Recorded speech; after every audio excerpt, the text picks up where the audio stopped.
And wait, it's hard, nothing good to say. I'm sad. I think sad from the dark, still the months, scared to fight. I was lost in the air, was over the sun, searching for something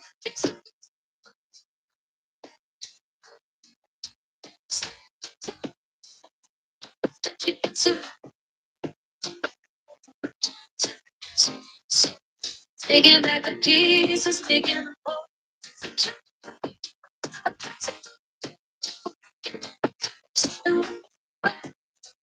to yours, let the healing start. Making peace with the past and broken parts.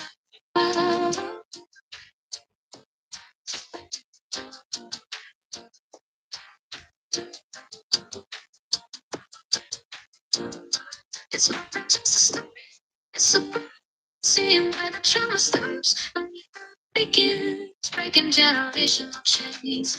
Lay by, lay seal, until day. Watching the anxiety and the tension. I found myself that was always meant to be a gift from God. So much joy. Just of the seeds we sow. Watch how the garden starts to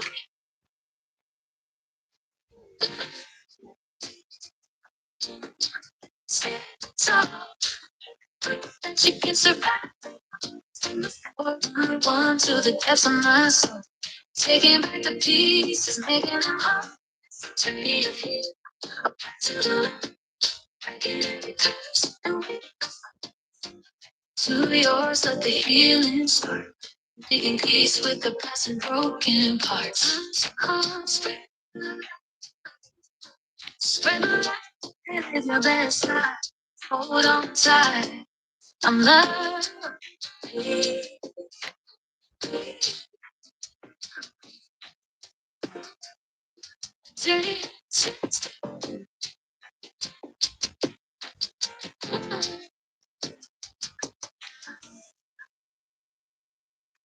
Hi, everybody, and welcome to the Sip and Chat. It's our anniversary.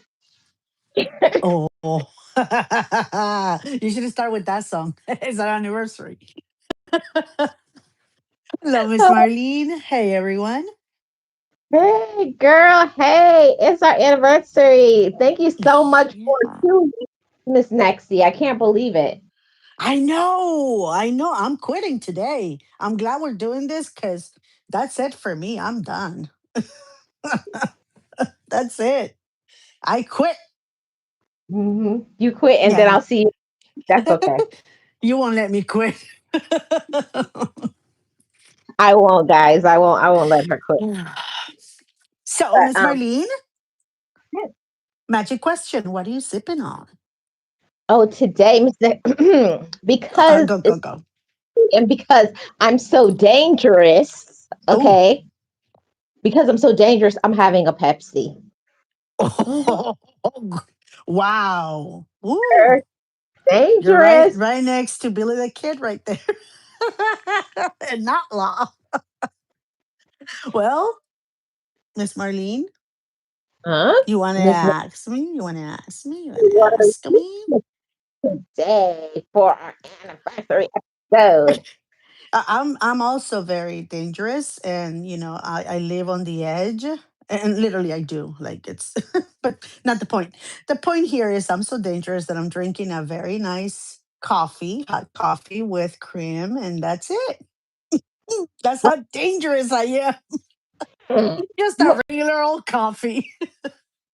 when I tell you we're two desperados out here, Miss Marlene, I swear to God, I we're too adventurous. We gotta slow down. slow it down, Miss Nexie.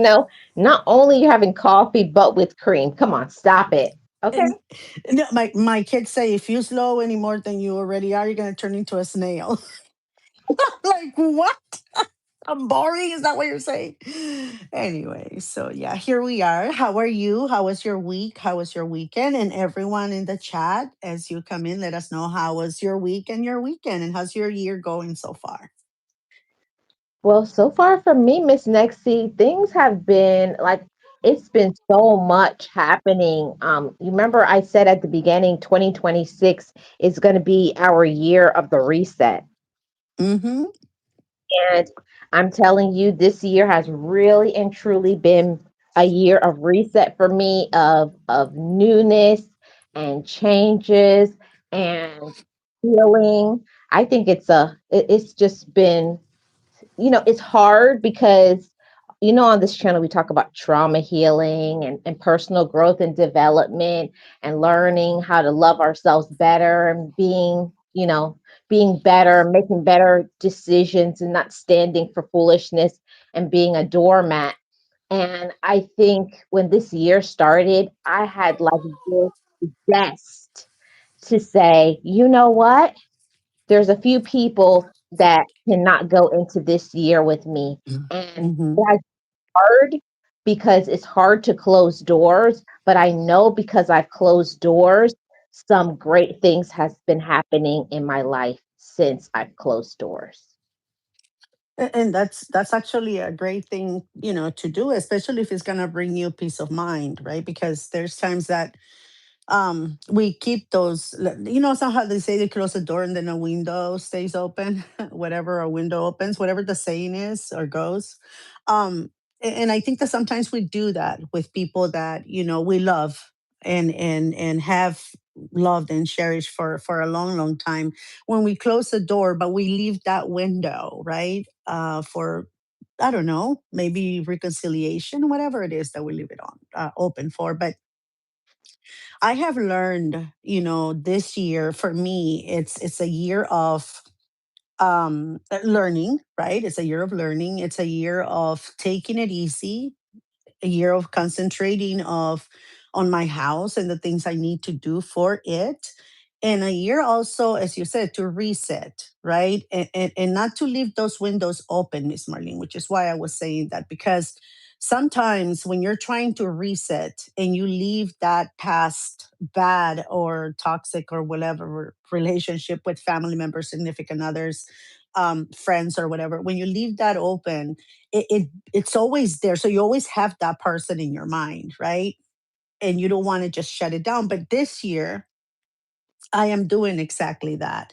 Um, and this is the reason why I'm saying this right now is because before, and I think I said it in your channel several times, I've been reading a lot, by the way. I already read like probably like 7 or 8 books since I'm not doing anything. Books that I've had for years, Miss Marlene, that I've been wanting to read, but I haven't had the time. So I'm reading a lot.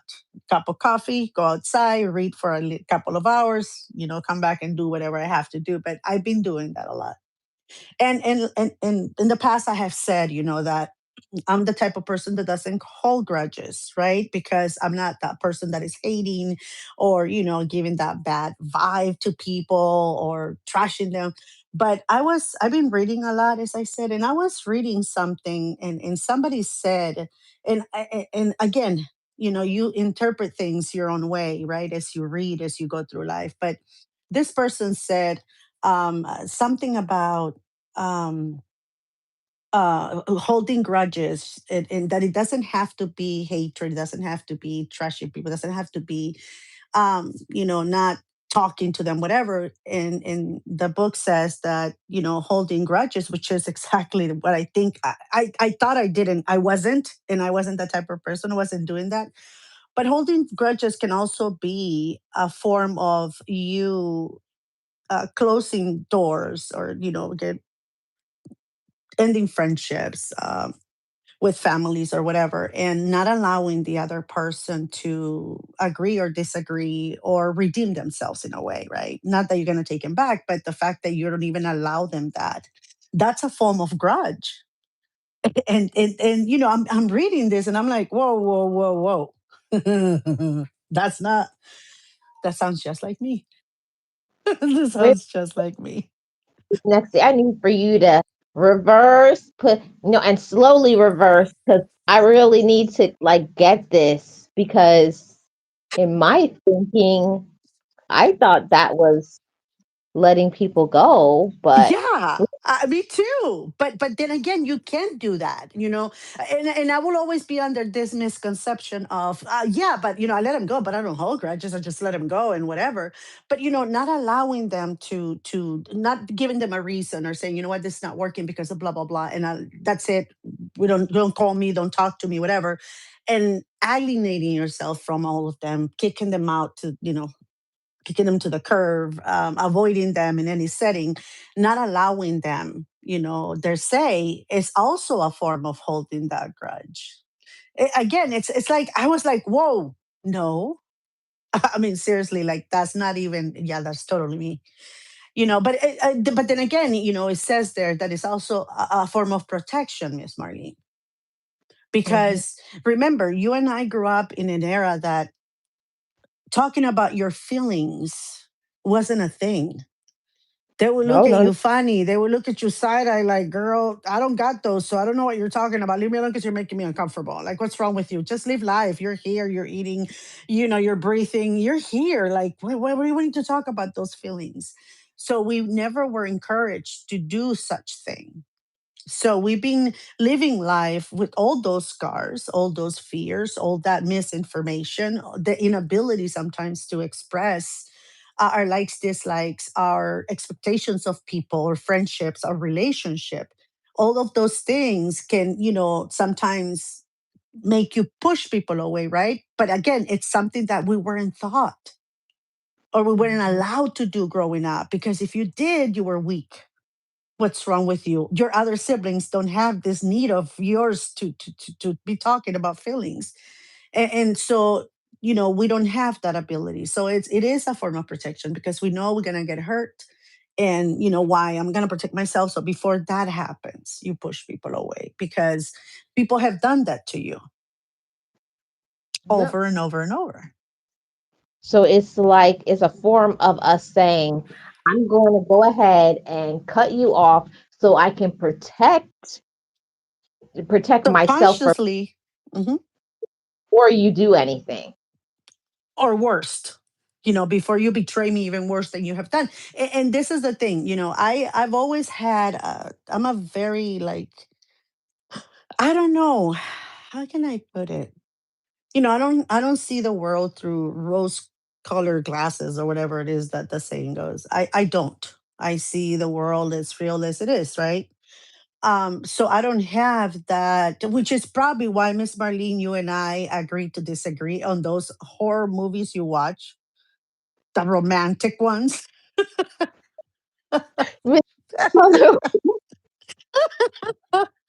I've been wanting to say that forever. I've been holding it out so much. He knows I love, love, love. It's my thing. Like I love I love rom-coms. It's all me. But Ugh, Miss Next, they're eh. horror movies to me. And the horror movies are romance to me. No, no, no. But just to being serious here. It's why I can't really get that point because to me, even when I was little, Miss Marlene, you watch that Cinderella, right? You watch that movie, and all the girls are like, "Oh my God, Cinderella! I want to be like her and have a prince." And I'm like, no.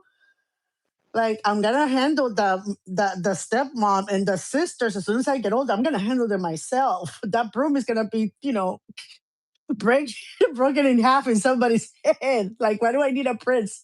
But that was me growing up. It's always been like, I see life as it is, right? Maybe because of where I grew up and what we were going through, right? In life at such a young age, that might have something to do. But I'm very real.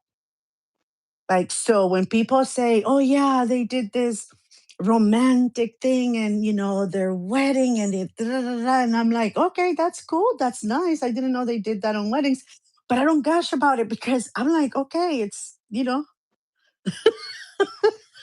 Like, okay, It's a horror movie? Is that what you're telling me? That Miss Marlene's horror romantic movies? Is that what you're talking about? it's Marlene's romance videos. Horror movies. Not Okay, romantic.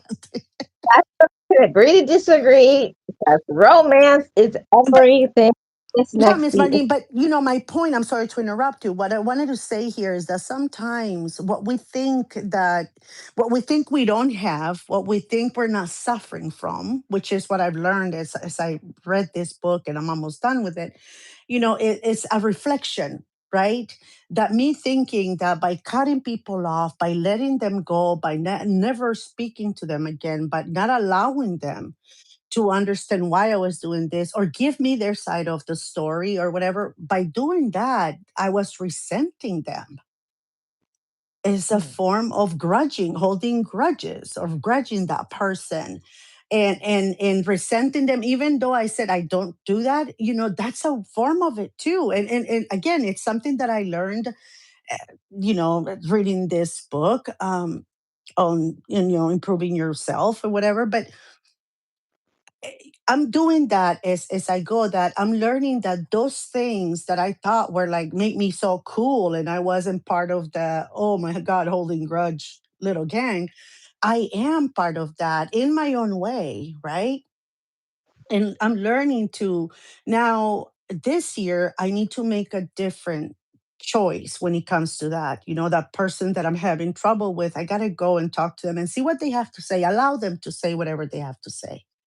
And if at that point the friendship or the you know our bond or whatever breaks or whatever it is that is happening, let it happen, but at least there's going to be your input, their input, and then make that decision. But at least there'll be clarity on what happened and what you don't have to do next time. Maybe talk about friendships. We go into them as, oh, this is my best friend, but we never you know tell them exactly what we want from the friendship. Or in a partnership, as I said before, we never go there and say, this is what I'm expecting from you, right? And sometimes things don't end well because we don't express, because we weren't thought. So this year it's going to be different from me. mm, I already contacted that friend that we ended our friendship earlier this year, and I said, I want to have lunch with you. We need to talk. And so we're having lunch, wow, hopefully tomorrow. wow. Okay, this is a lot. Sorry, Miss Riley. Sorry, No, put that no, Pepsi down. It's getting you drunk. Put it no. down. See, me what? That's why I don't drink it. And it's late. I should be winding down, but You're I'm not going to winding. sleep. All that caffeine, you're not going to sleep. Sorry. But you're going to be wide awake by midnight or later.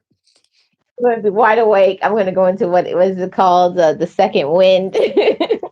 I'm gonna be receiving all these different things from Facebook and YouTube. I'm like, oh no, she's awake again, like I do. Yep. So, Miss Misty, I wanted to say that, what you were saying about giving people the opportunity to voice their side. And I have to say that now that you have said that from what you were reading from that book, it gives me a little bit of insight about some of the things that I know that I do. Because some people, it's like, I don't want to hear what you have to say. You Hmm. know, close them off. And in my opinion, I feel that it's a power thing. Like, I'm reclaiming my power and I don't want to hear what you have to say. It is. You're being very controlling and possessive. And even when a person has been disrespectful or rude or done whatever, you should still tell them, I didn't like what you did, blah, blah, blah. And this is why I'm gonna have to whatever. But before then, I want to hear what is your reason why whatever transpire happened, because sometimes I guess it could be insightful to find out why things happen, and then you, like you said, go from there. Yeah. How would you know why let's say why this person did this to you? How do you know that maybe you allow that because of the way, not putting those not boundaries, but not speaking out, right? And how are you going to change that behavior if you don't know, right? What you did, or why they came to the point where the assuming that you were going to be okay with what they were doing. And um one of the things that I like about our sip and chat, Miss Marlene, is that we give our opinion, right? It's our own, insights, our own opinion. We don't get it from anywhere. We're not psychologists, psychiatrists, anything like that. It's our own journey through healing and going through painful life experiences and coming out the other side, hopefully, healing in the process, right? And I love it because it's a form of therapy, right? We reflect on certain things. We allowed others to sometimes, give us certain things in the chat that I'm like, oh yeah, that makes sense because I didn't even think of it that way. But it's our own, we it's a form of therapy for me. Like I love, giving having this sip and chat every week and giving my own opinion, the way I deal with things, and hoping that somebody can get help from it or a little bit of insights in the reason why we are who we are, expressing ourselves when it comes to our childhood trauma. And this is what a lot of times people don't understand, Miss Marlene, is that childhood trauma follows you through your entire life. Therapy is Mhm. not going to fix that. You have to fix it through therapy, Yeah. right? That's and I'm so glad that you said that because, you know, we've said many times, we've heard people say on social media and our families, "Oh, therapy don't work. I went to therapy and therapy didn't work for me." And I can tell you that, Miss Nexty, because I've been to therapy twice. I went to therapy when I was a teenager, and then I went to therapy as an adult. And it's two different ball games Mm-hmm. because therapy requires humility, Oh, taking ownership yes. for your actions. And when I was a teenager, I was like telling the lady, I get on my face, like, attitude and whatever, rolling your eyes. I didn't do nothing wrong. It was them. And then as you mature, you say, maybe I was me, or that was rude, or I should not have done that, or I didn't I didn't communicate X, Y, and Z. As you mature, I feel like you're in a different space for therapy, but every person has to get there on their own, in their own way. Mm-hmm. We're not tell you how to get to that space, but I'm just saying that I know for me, therapy did not work for me the first time because I was not ready. I was not Yeah. mature enough to And the receive. therapist, too, Miss Marlene, I'm sorry to butt in here, but the therapist probably wasn't the right one for you as a teenager. Hmm. Have you ever stopped and think that maybe the therapist wasn't, you didn't click, didn't know how to get to you? Because that happens too. As an adult, how many therapists do you see before you actually pick one? I can tell you, I went when I was younger because of the trauma, that I got from. Anyway, and then I did a few before school, but then in school I went through like four different people and I landed on my mentor. So it takes a lot, and sometimes you don't click, so it's not going to help you because you already have that negativity going in, right? Hmm. Yep. You're so right about that. I never thought about the therapist and you connection. So that was the thing. And also on top of that, when you got so much stuff going on, like when I went as a teenager, I still was in the midst of my like the situation, like my home environment was not a good space. So even if I had a good therapist at that time, I was not personally ready because I Mm. feel when I went when I was in my 20s, it was a whole different ball game because I was removed from the environment. I was able to, you know, go and talk. And then when I went home, it was a safe space. I could cry, I could whatever, I could journal. I didn't have people re-triggering me like I had a really hard therapy session and then you go, I would go home and like it is madness. I You guys only the ones that know what I'm talking about. Like Exactly. Exactly, Miss Marlene. And again, when and this is the one thing I think that, I would like to make clear for people is when we talk about childhood trauma, we're not blaming our parents. And I want to make that very clear. We're not blaming them because, or saying that everything that happened to us in childhood was their fault. That's not, at least on my part, Miss Marlene, I'm not doing that. I'm not blaming my parents, because you know coming from where we're coming from, immigrants and everything, they were doing the best that they could with what they had, learned from their environment. So they were trying to do the best they could for us. Now, could they have done better by educating themselves as far as how to rear children or how to do this? Yeah, they could have, but they are, again, I'm talking about myself. They immigrated to this country, they don't know how to speak the language. Some of them hardly knew how to read or write, so, and they had to work super hard for support, to be able to work to keep us here and clothed and fed. I'm not blaming them now, but I did wanted to do better for my kids and started educating myself on how to become a better parent, right? That so that I wouldn't repeat some of the mistakes that were made with me. Again, not blaming my parents because again they did whatever they did with love and show love the way they only knew how to, because that was the way it had been shown to them. So I'm not blaming them, but I didn't want to repeat that. And now that I see my daughter, with my grandchild, I am very happy that I did what I did, because even though I made mistakes with my children growing up, because we all do, we're human. We're not perfect. We're human. I know that the mistakes that I made are solvable. Mistakes that I probably did at the spur of the moment and, kind of lost my temper and did, but I didn't abuse my children. I didn't neglect them. And so, we can work it out because the hurt, the pain, the damage is not as deep as ours was with our parents. Because instead of sometimes shielding us or protecting us, they literally pushed us further away from them. And so, but again, I'm not blaming them, because who knows all the hardship, the pain, and the trauma that they were carrying from their parents and grandparents. But it's my job to fix my childhood, not theirs.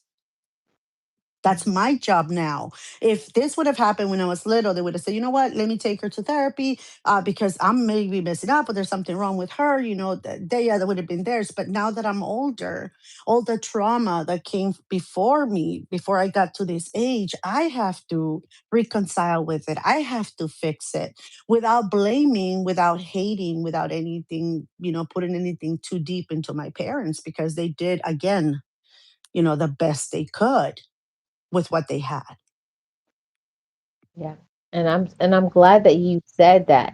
Each person has to reconcile inside of themselves. And I'm so grateful to be in the space in my life to be able to say that. I am in a space that I take accountability for how I deal with it. And that's a really heavy weight, Nexie. A lot of people Yes. don't understand how much power you have. You have the power to say, I'm not going to be angry anymore. I have the power to say how I deal with it, how I look at it, my perspective, my attitude. It's all up to me. It's all Exactly. And Miss Marlene, I think that sometimes, again, again, we go back to childhood trauma because it's what we're trying to overcome now, right? Or have been trying to overcome in adulthood. But, I have a fear, Miss Marlene, and it is a very and already diagnosed petrified fear for heights. I do. I don't like to fly. And when I do, I have to medicate myself because I get, anxiety and panic attacks sometimes. They develop as something, I'm petrified of heights.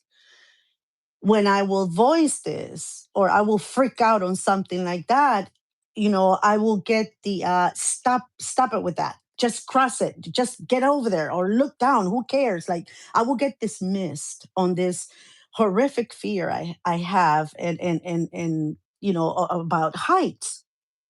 And I didn't I would I don't know, like I would feel so dismissed and not them not believing the fear, the actual fear I have of heights. And so as I got older, I avoided going to certain places that they were going to go hike to or they were going to go do whatever. And I will avoid it so that they wouldn't tell me, push me into, come on, just walk the bridge. And even if it's, 150 floors up, it doesn't matter, just walk it, you're a baby, blah blah, whatever. So I didn't have to do all that, and I didn't have to get that anxiety and that panic afterwards. I started avoiding it, because I voiced it once or twice or three times and I got dismissed, ridicule, or made fun of. Yeah. But I think that was their way of saying, get over it because life is going to make you, right? Get over it. Or, their way of saying, toughen up. We have to cross it. We have no choice. Like, we cannot deal with this right now. So, as I got older and I started going through therapy, I voiced this to my therapist. I have this fear since I was a child of heights, and I don't know why it is. I don't know. I don't know if it's something that happened to me as a child or whatever. Blah blah. And I said, I don't know. All I remember whenever I'm about to cross, it is sometimes it's all the things that I was told, for being such a coward, for being a baby, from my family and sometimes friends that wouldn't take me seriously. And I said, and every time I want to cross and I hear that, I stop myself from being a little brave and try to do that. And so I'm talking to my therapist and I said, what do you think that is? And he's like, well, it's not that it's not real because it is a fear that you have that is real. Sometimes it's the perception of the reason why that fear is there for you. Is it the height? Is it what? Because I've read, he said somewhere, that the most people, they did a survey and said the most people that have that fear of heights is not the height itself, but the death is of death because you associate the height from you falling and dying. So you dying is the reason why they were saying in this article. It says that most people perceived it as that is their fear of dying. And so, he's like, you can work on it as, at your own pace if you want to, when you want to, and you can conquer it. And somehow, Miss Marlene, I did. I started working on it. It's taken me many years. I still freak out. I still have this, again, I have to medicate myself when I flight. I prefer to go on train or buses or drive. But I have done things that are, with my kids, like roller coasters and soaring over California, which is this ride that literally puts you up like in a plane mode. And I've done that without freaking out and having to breathe on a bag, on a paper bag. And so I've been doing little things little by little and quieting those voices or those faces that I used to see when I was dismissed. So again, yes, it was wrong for them to do that, but they didn't know that it was real. They thought I was just being an annoying child, a nuisance, because they didn't have the fear I did. They didn't have the reaction in their heads, their minds, and their bodies of that fear. So they couldn't see it. They couldn't relate. So I work on that to overcome those voices, overcome that, again, a little bit of resentment there, and try to be better, do better Mhm. with that. Yeah, I'm glad that you brought that up, Miss Nancy. And one of my things is that what I started initially. going to therapy for is me overcoming my own insecurities inside of myself, like giving myself the permission to win and succeed at things. And what I usually would do was I would start something, I'd be excited about something. Yeah, I'm about to do it, I'm about to crush this. And as soon as fear would creep in or somebody would say something to me, I would, it's not going to work out anyways, or I'm too tired, or I'm busy, I got too much stuff going on. And I would start backing out of it. And I said, I don't want to be that way. I don't want to be the procrastinator. I want to have great Mhm. life experiences. I want to travel the world. I want to have great relationships. Because I think it's important as mature, healed women and mature, healed men that we, when you're scared, you acknowledge it. Like every time, literally, when I'm about to freak out, I was like, I'm so scared right now, but I walk through it. Why are you scared? Because I feel like I can't do it, or people will laugh at me, or what will happen when I win? Will I be able to handle the power and the pressure and etc.? When I walk myself through it, then I'm able to do things now. And I know that it's only through therapy, maturity, my faith, good friendships, because before when I would back out, I didn't have self love and I didn't have a supportive people encouraging me and telling me. Like when I would be scared, I didn't have anybody on a lifeline that I could call and say, I want to do this, but I'm scared to say, it's okay. What makes you scared? In my life, like you, Miss Nexie, I had people like laugh at me, like, "Oh, please, I did that when I was 7 or 8 years old. Like, when are you gonna get over that or whatever? Just do it." But like you said, when you have a legitimate fear of something, when you're scared, when you have insecurities, when whatever is going on in your life, it's real to you, and but Exactly. only you can say when for me it wasn't good enough anymore. Like you make excuses and you tell yourself things like, I'm afraid, I'm scared, I'm this, I'm that.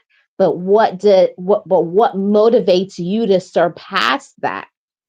And I know that therapy is what helps me, because even when I'm scared, even when I don't know what I'm going to say or whatever I want to do, business deal, traveling, uh, healthy relationships, and things like that, even when I'm scared, I now know to talk through it, go to my support group, mentor, accountability partner, journal, pray, and etc. I know steps. I and before therapy, there is no way I would just be like, I'm not doing that. Or I would just live in the excuses mindset. I'm tired.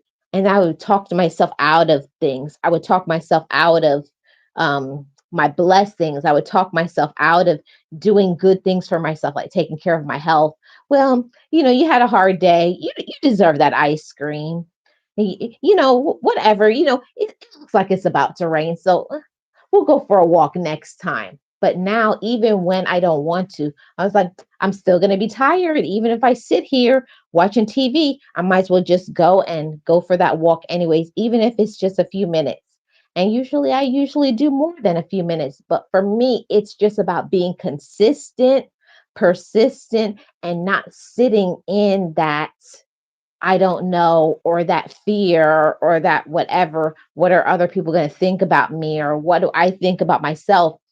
Um, and my therapist always says that that's confronting your inner child in those moments when you're afraid or anxious or whatever. And I have to tell my inner child, I have to tell the little girl inside of me, I say, little Marlene, have a seat because I'm about to win. The adult Marlene is here. And Yeah. I always feel so empowered in that moment when before I would like let my little girl rule me. Oh, I don't want to. I'm tired. Excuses, blah, blah, blah. And now I'm like, little Marlene, let's go for a walk because I don't want to be fat, Marlene. You know what I mean? Yeah, I do it the other way. Little monster, calm down, because you were a monster child. Calm down. Let this adult lady deal with it. Yeah, I do the same thing, Miss Marlene. No, and again, you have to.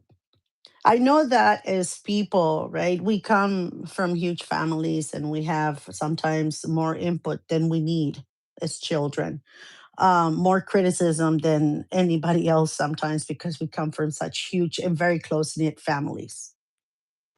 But again, the adult has to fix that child, right? The adult me now has to fix the little monster, because nobody else is going to do it for me. And I had to tell myself, because sometimes I'm very blunt, I'm very direct, and I don't realize, Miss Marlene, that I hurt people's feelings. And I have to sometimes, check myself, because I will look and say, "What?" And people be like, "Yeah, no." Like I didn't get it because it wasn't hurting me, right? In any way. And I will always say, "Well, when you guys do that, I don't care. I'll take it, like it is. Yeah, I messed up. Yeah, but that's you, right? You do Mhm. that. You can handle that. You take it. That's you. But somebody else, you're gonna hurt their feelings. And sometimes it feels like you don't care.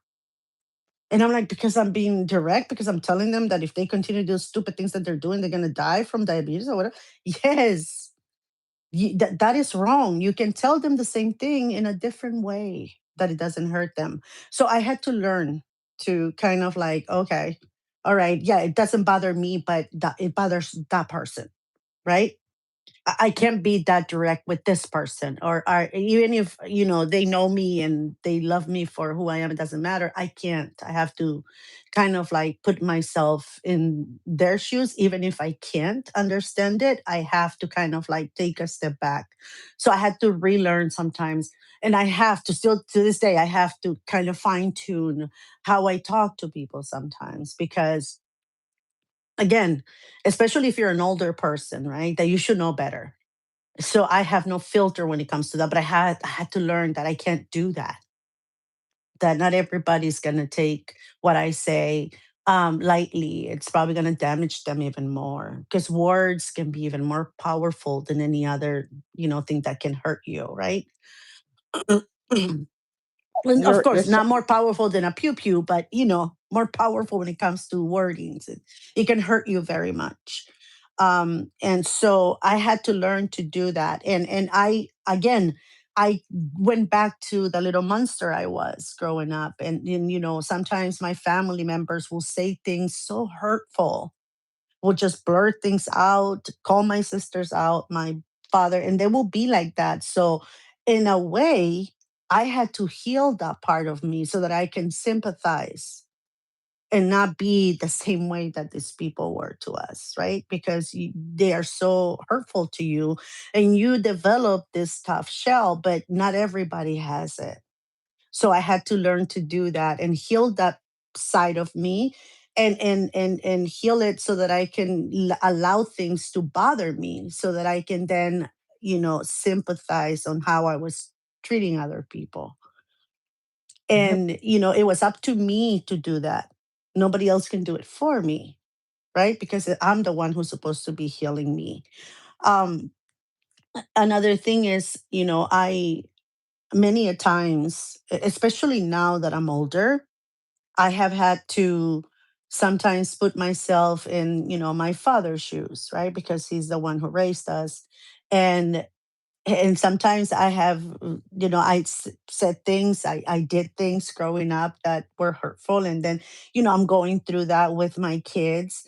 And I had to kind of like forgive that young Nexian, that young, child, that little kid that hurt others in that way, because I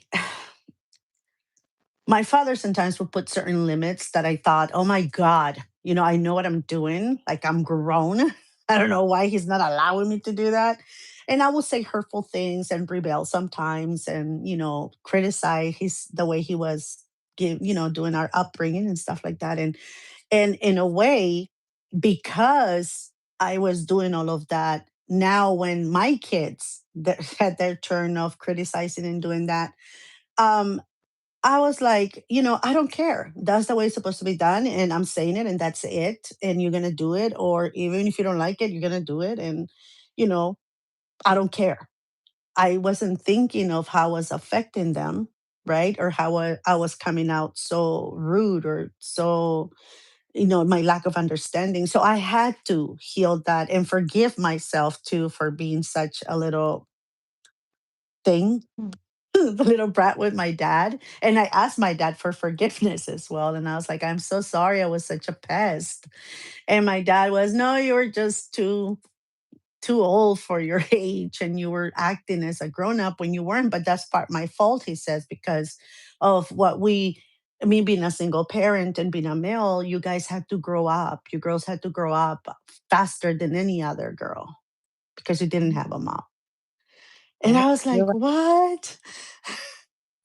So Yeah. we talked. I gave my dad the chance to, I asked for forgiveness and gave him that chance to explain why he didn't resent me. Because, and then I had to ask my children for their forgiveness for sometimes treating them and their feelings like they didn't exist or I didn't care. Mm. Well, and that takes a big person.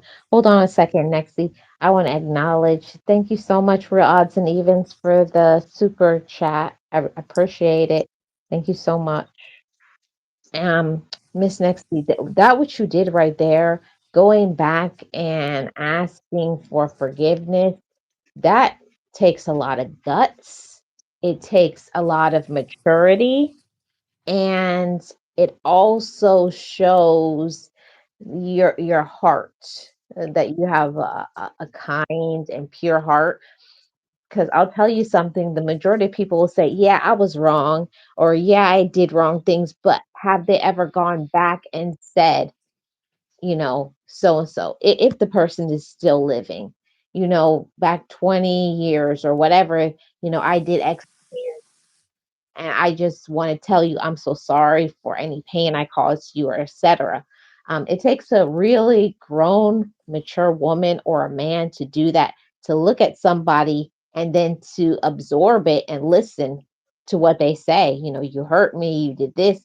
It's not an easy thing. And that's the reason why most people don't do it, because Mm, they don't care about, well, I know I hurt them, and that's why we broke up, or that's why we stopped talking, and then they leave it there. But have you gone back and tried to mend fences with people that you hurt? Not saying that they're going to take you back, and the situation is going to be perfect and you guys can just pick up to where you were, but it also will show other people your personal growth. And I mm, think for me, actually, my hardest part of therapy was when my therapist told me, you need to go and do just that, choose 3 or 4 people that you hurt in your lifetime and mhm, contact them, tell them, be accountable. I did X, Y, and Z. Don't sugarcoat it. Don't make no excuses. I did it and I was wrong and I'm so sorry for what I did. And then you have to take the heat of what they say, you know. mhm. Well, I know you're sorry now, but I can't trust you.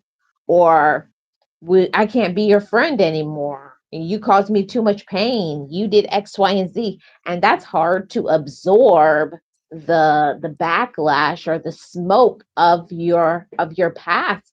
But in doing that, when you see the hurt on people's face, when people close doors and you can't go back and have what you used to have, for me, I was like, I don't want to do that to anybody else. You know what I'm saying? It did something Yes. to me. Yeah, it does. And again, you, when you openly say things like that, and the first time is the hardest.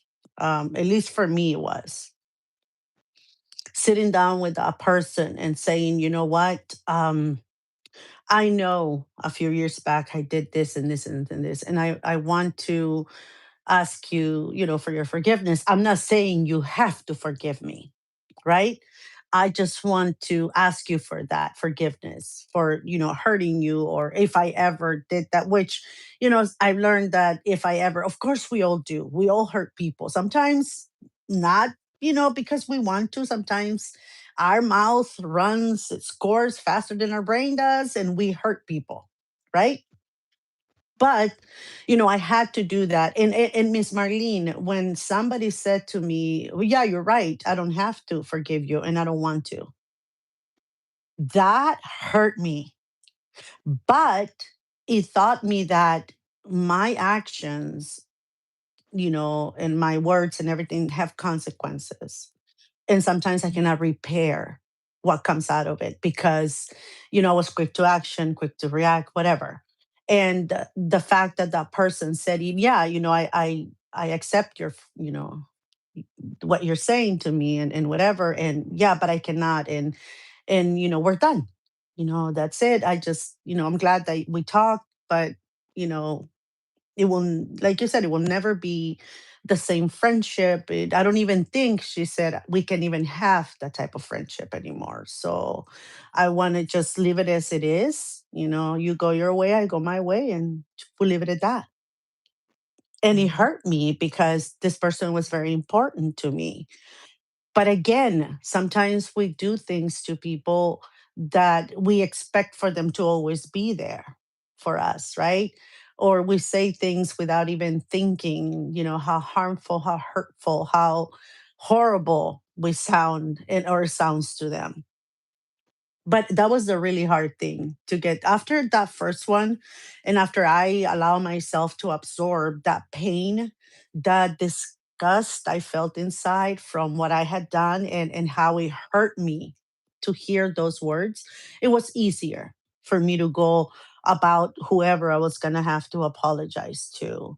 And now the people that are still in my life, that we have somewhat repair what was broken. I see that both sides are trying, not just me. Both of us, either through text or phone calls, or just little things in the mail, or just a little message to someone else. So we're actively trying to continue the friendship, and or the sisterhood, or whatever, and continue it on without allowing the past to continue to hurt us. But it has to be a two-way street. It cannot just be you, because you hurt them, you're going to have to do all the work now. Things don't work that way. If there was hurt, it's from both sides, even if you were the one that made the biggest mistake, right? But it has to be done both ways, because then if you are the only one working at it and try to win that, eventually you're going to resent that person. So this is where I am. It was hard for me, like I said it in the beginning. I think that my father was the last person that I asked for forgiveness, and I think it's because I had to mature a little bit more and come to the age. My children had to come to the age of where I was for me to understand my father.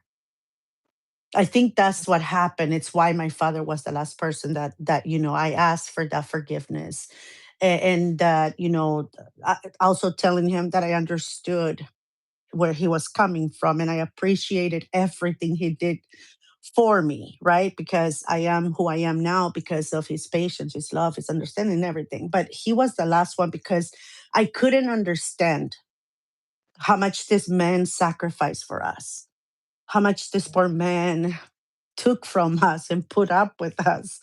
We were six, Miss Marlene, and this man was raising us alone. So, he left literally his, younger years. He gave them all to us. So it took me for my children to reach that age and for them to give me everything back that I was giving to my father, for me to put myself in his shoes and understand the immense love, the immense amount of patience and caring that this man had for me, that he wasn't trying to hurt me, that he probably didn't say things in the best way because he wasn't educated, right? He wasn't someone that went to school and read a lot of books on childhood. No, he wasn't. He was doing the best he could with what he had. So we had a long conversation, hours. We spent hours talking, and me telling him what I was going through with the kids, and him laughing, and me thinking you're making fun of me. He said, "No, that's exactly what you used to do to me." So just remember why I said that and go back. And so, when he's finally said, "I have nothing," and this is the one thing that, I love my father for, because he said that he had nothing to forgive me for, that it was the other way around. That he says, I am the one that wants to ask you for forgiveness for all that hurt. And I'm not gonna go into it because I don't like crying on. But anyway, so it was Mm. a lot of that, and that man turned into a giant in front of me for that moment, because he wasn't resenting me. He wasn't mad at me. He wasn't disappointed or angry or anything. If anything, he was, more hurt, because he thought that he had done all this damage on me, or he wasn't a good father, whatever. So clearing those things out, giving that other side, the opportunity, especially when it came to family, which is why, when I was reading this book, I was understanding that with my family, yeah, I don't hold grudges, because, we're talking both ways. You hurt me, I hurt you, and then we talk about it because we're family. But I was doing and resenting and holding grudges with the extended people in my life, that I will cut off so quickly, that I will say, "How, whatever, I don't care." And so, even though I wasn't in my mind, I wasn't holding any grudges, and I was, according to me, a grown woman, because I was cutting everybody off. In reality, I was holding grudges, because when you don't, you can actually say, "Hey, you know what? The friendship ended, but hi, how you doing?" Say hi and bye to that person. That is not holding grudges. Listening to the other side and say, even if the friendship ends today, at least I got to hear what you had to say, which I didn't allow to you before. And you can grow from that and not repeat those cycles. And then voice your like and dislikes and what you expect of a friendship or relationship, because that's the one thing that we don't do enough. You don't ask this, but this is who I am and this is what I expect from a friendship. If that person doesn't have that in them, then the friendship doesn't go anywhere. And that's a good thing. You don't waste time with each other, and you don't waste, each other's times. And I'm glad that you said that, Miss Next, because, like I told you, that my 2026 is my year of the reset, you know. And in my opinion, not everybody else's, Marlene's opinion, for me, it's a divine reset. And Hmm. I feel it has humbled me into not just everything is not about me. I was like, it's not about you, Marlene. A lot of things in our life has nothing to do with us. I believe we're used for a purpose, like how I use this platform and, sharing my testimony, showing my personal growth. And even I can go back, Miss Nexie, and watch videos and stuff when I just started. And it's so funny how I can see the growth of who I was and the way that I communicated at that time, my mannerisms. I could tell when I really wasn't sure of things and I doubted myself, and I can see my confidence has grown. I can see that my faith has grown. And the thing that I'm the most proud of is that I am able to share my personal truth without giving a about what anybody else thinks. Like, I'm at that space in my life. I don't care. And so many people run from that because they don't want, oh, I don't want people to know my business. I don't want people to think this and this about me. I have no problem with saying I've been scarred, I've been backstabbed, I've been all these things has happened to me, but also on the other side, I have also backstabbed and hurt and blah, blah, blah. But that's what makes me human, that I can acknowledge my faults and I know where I belong and I know where I have to leave. Hmm. Yeah, exactly. And again, it takes a lot to get to that point. And we're not saying that we're perfect. Well, me, I am. I don't know about you, but I am perfect, Miss Marlene. You know that. I know that. Everybody in this platform knows that. I mean, more perfect than me, you cannot get, right? But With that being said, but acknowledging that you don't have all the answers, that you have actually also harmed others, and that is taking you years and years of first, therapy with a therapist, and then you becoming your own therapist. And it's taking you years to correct all that, baggage and put away everything that you were carrying. It takes a grown person, a mature person, a getting to a very secure person to say those things, right? I was overconfident on everything. I was Miss Know It All, and didn't allow anyone else their input because I knew it all, right? And so I had to learn to stop being Miss Know It All because I don't know it all, and Miss Solve Everything because I'm not the one that is going to solve it. I had to have allowed people to make their own mistakes, give me kind of like an input on how they going to do it. And then if they need my help, I, come into the picture at that point. Because before it will be, let me help you, I'll do everything. So I had to back away, allow them to deal with whatever. And if they need me, they can call me, they can ask for that help. I had to back away from my children in that way because, I started realizing that I was hovering. So I was like, okay, let me back away, and they will come to me when they need me. If they're not calling or not asking, it's because they're doing good, right? Because I know that I've raised them that if you ever need anything, no questions asked, you just tell me what you need, and no questions asked. No need to explain. Just let me know what you need. So I had to do that in order for them to grow as well, right? And we were having a conversation with my older sister, Miss Marlene, which, sometimes she asks me to translate certain things of what we say here because she listens to it back home.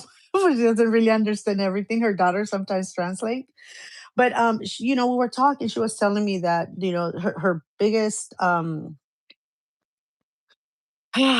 can I say, the relationship that has been the biggest disappointment for her because she hasn't been able to fix and or to come to an mutual understanding as far as a mom and a child. It's a mother and child, I should say. It's with my their firstborn, which is my niece, my oldest niece. And she was telling me all this, that that's the biggest regret she has right now, that and has had, that she cannot get through to her. And every time they she tries to talk to her, they butt heads. And but she was telling me, but I learned, she says, as time went by, because I was blaming myself a lot, I learned that now she's a grown woman, right? If we cannot communicate as grown adults, grown mom, grown daughter, if we cannot do that, then it's not on me, because I can try, but if she's not willing, there's nothing I can do. If she's not willing, she's the type of person that tells you, I don't like going out for coffee with anyone. That's a stupid thing to do, but I want to take you out for coffee. That's a me thing. If she doesn't like it, then I don't have to. Maybe we can do something else. She says, but that's the biggest burden, biggest regret she carries on right now, that, she wishes she got along with her because she's the only one that she cannot really get close to or through to, because she has a problem with everybody. But the other kids, they are very close to my sister and their dad. Is just the eldest one. And then she told me, says, but I don't know, because she was my firstborn, how much I put her through. That's what my sister came to a conclusion on. That she's like, maybe I'm not thinking this the right way. And she's like, maybe, I probably harmed her much more than did the others, because I had more experience with them. And I was like, that's very grown of you. Because it's true. We will always have that child that we cannot be close to because it doesn't allow us to. Mhm. Yep. Miss Nexie, and that takes a lot of growth Yes. for her to come to that space of that, because I went through something similar with my mom. Not the same thing, but something similar. My mom was kind of like trying to basically tell me how we were going to have a relationship. And it was like, I'm always going to be your child, but I'm not a child, you know? Mm-hmm. Yep. In the old school way, it's not that way. It's like, well, I'm your mother. I was like, I understand that, but I'm not under your household. I'm not under your rules. I'm grown and I can choose I don't have to answer your phone call. I don't have to talk to you. And it made her take a step back and realize you're always my mother. I love you. I respect you. But on the same token, parents, and this is a hard thing. So, Miss Nexie, take your toes out of the way. I always give a warning to everybody. Put on your Still steel. boots, steel toe boots. Don't worry, go for it. I had to tell my mother that I love you and I respect you, but I also deserve respect too because I also am an adult. Mm-hmm. And it's like that was hard for my mom to receive that because she's like, "But I only can see you as my child. I can't see you as you're grown." And I said, "I get that part, but it's not so." I said, "We're gonna have to. It's about pivoting the relationship now. Yeah, when I was younger, I needed your help to do everything. Now I don't need your help to do everything. Now is the time where I need like you to give me some wisdom, for you to be Mm-hmm. a listener ear, not to tell me what to do, but to share your experiences. When I was young, I messed up and I did X, Y, and Z. So more of shifting from mother and daughter to now more mother and friend. And Yeah, mother and daughter friendship. that was a big bridge that I literally had to run back up, reverse, and Loop around and try to make her. No, the one thing I had to learn to understand. Again, we go from kids to friends and whatever, but it's pretty much to family because it's the same thing, right? We make the same mistakes with our kids, with our friends, with our significant others. It's a cycle. But I had to learn to also, you know, understand my kids in the same way that your mother had to understand you, Miss Marlene, because they're grown, right? And I'll be like, oh, where have you been? You haven't text, where are you home yet? And then my daughter sometimes will call, mom, you're hovering. We're okay, mom, put that helicopter away. Like, so I had to learn to, okay, wait a minute, I'm thinking of them as my babies, right? That I have to know everything that they're doing. I learned to let go, and I learned to only allow them to tell me things when they were ready to, not try to fish them out of them, or kind of controlling their everyday or their everything. Because the hardest thing that a parent does, I feel, because it was for me, it's letting go of their child when they move away, or they're doing their own thing, they're living their own life. I think that's one of the hardest thing, is to let go, that love, that control, that everything you have, because you know that the world is gonna treat them not so with kid gloves like you have. It's gonna treat them harsh, and they're gonna go through so much out there. So letting go was one of the hardest things for me. um my eldest is super independent, right? And I was telling my sister this, and then my sister's like, well, that's your mini you. So of course you're not gonna get along with her the same way you get along with the other three, because that's that reflection of you, same character, same voices, same ways, and so you're gonna clash a lot because you're clashing between the two of you, which are the same. And Hmm. so I had to learn that, to talk to her, I had to know how I would like those things to be said to me. And if distance and space is what works for her, because that's exactly what works for me. So I have had to let go to my kids in different ways because they all have different personalities, right? And so it was hard for me, but I had to, because I didn't want them to not have a relationship with me later on because I wasn't willing to listen or understand. You know what I mean? Like everything is in their time because they're grown. It's not my time anymore. It's when they're ready, not when I want to. So those are the things that I had to learn, I had to understand. And you know, that's the one thing, Miss Marlene. It's I remember when we first started our sip and chat, Mm, I exactly. never thought we were gonna be here now and still have so much to say about everything. It's like, how are we gonna fill the time here? What are we gonna do? And it's 2 years later, and we're still growing. We're still learning as a person. We still have so much to say and to learn from, and to share with our sippers and chatters. And I don't know, but it's helped so much. For me, it's helped me so much because when you say the things that that we say, when we talk it out loud, they make a difference for us as well, right? We can go back and listen to, oh yeah, you're right, I should have done that. Oh yeah, I did that, so what's stopping me now? Or why am I not understanding when I did that? So I like it because I go back and I listen to everything we had to say before. And we've grown so much from our first episode to now.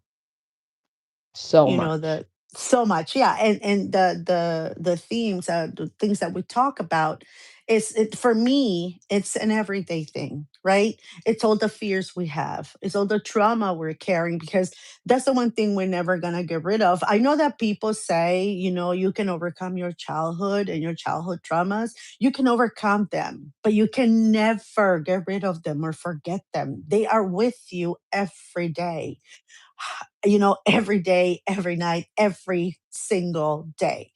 What you learn to do is to overcome, that childhood, and kind of reinvent your inner child so that you don't have those fears and you're not carrying all that trauma with you, and so that it doesn't impact or affect your daily life.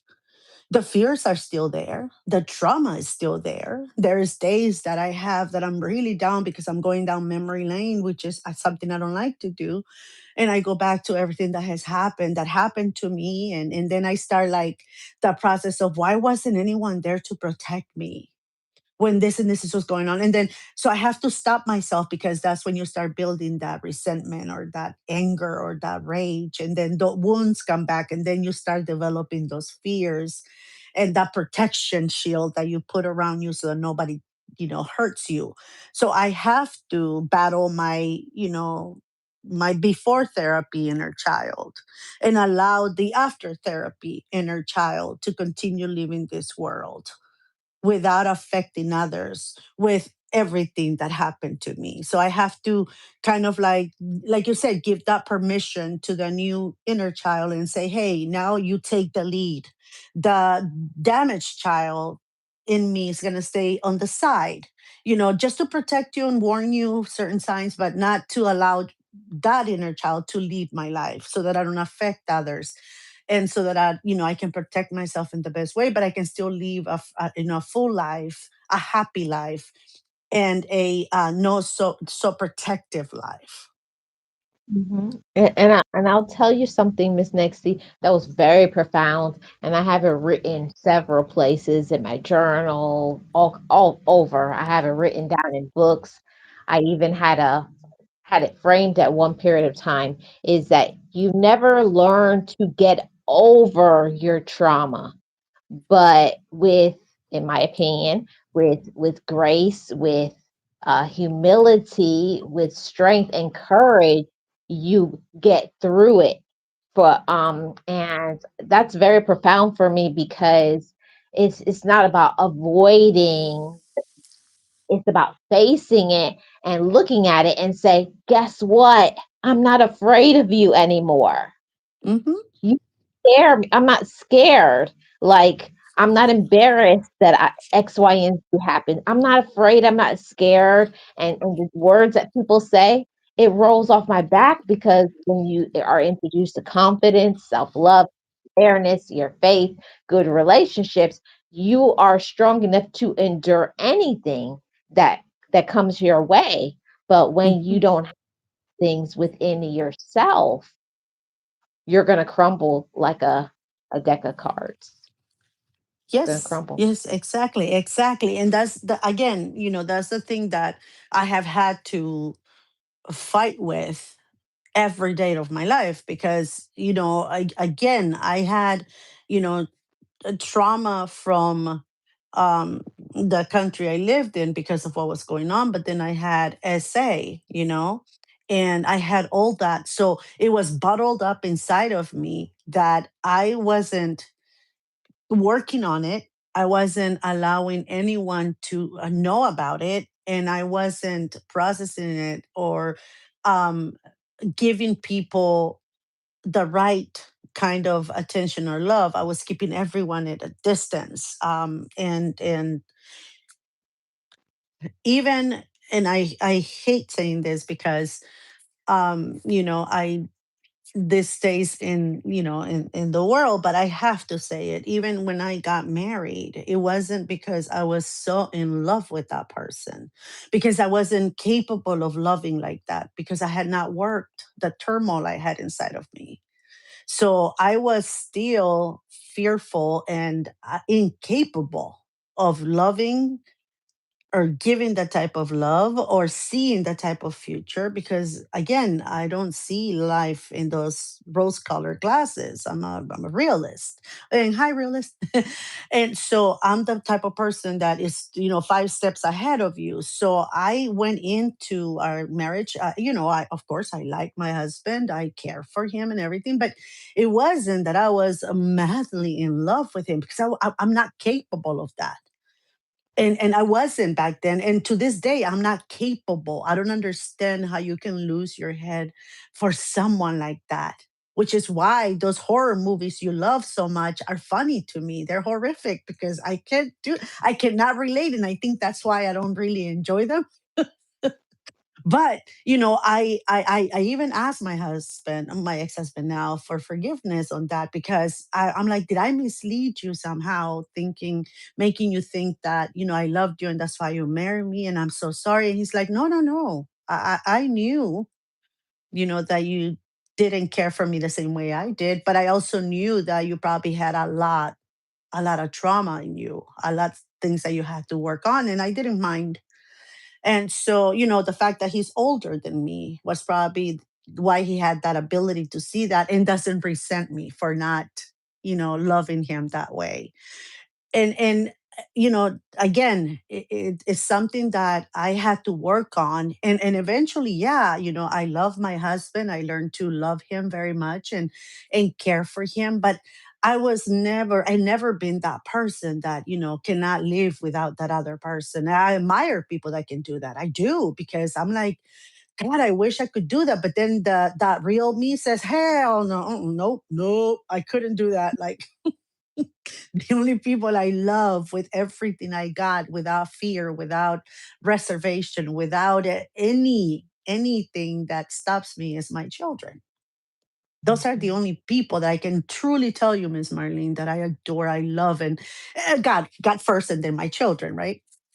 But I don't have reservation there, but I do have it in other relationships that haven't come out of me. I guess that's what I wanted.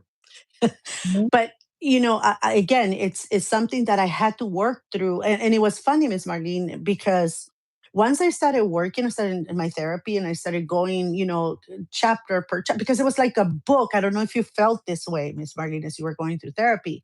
I felt like they had opened a book, my book, that I have written inside of my mind with everything that was going on. It was like chapter by chapter by chapter that we had to kind of look at every word, every sentence, and we had to break it down, and we had to work on that sentence, and sometimes that sentence will take me 3 weeks to work on, right?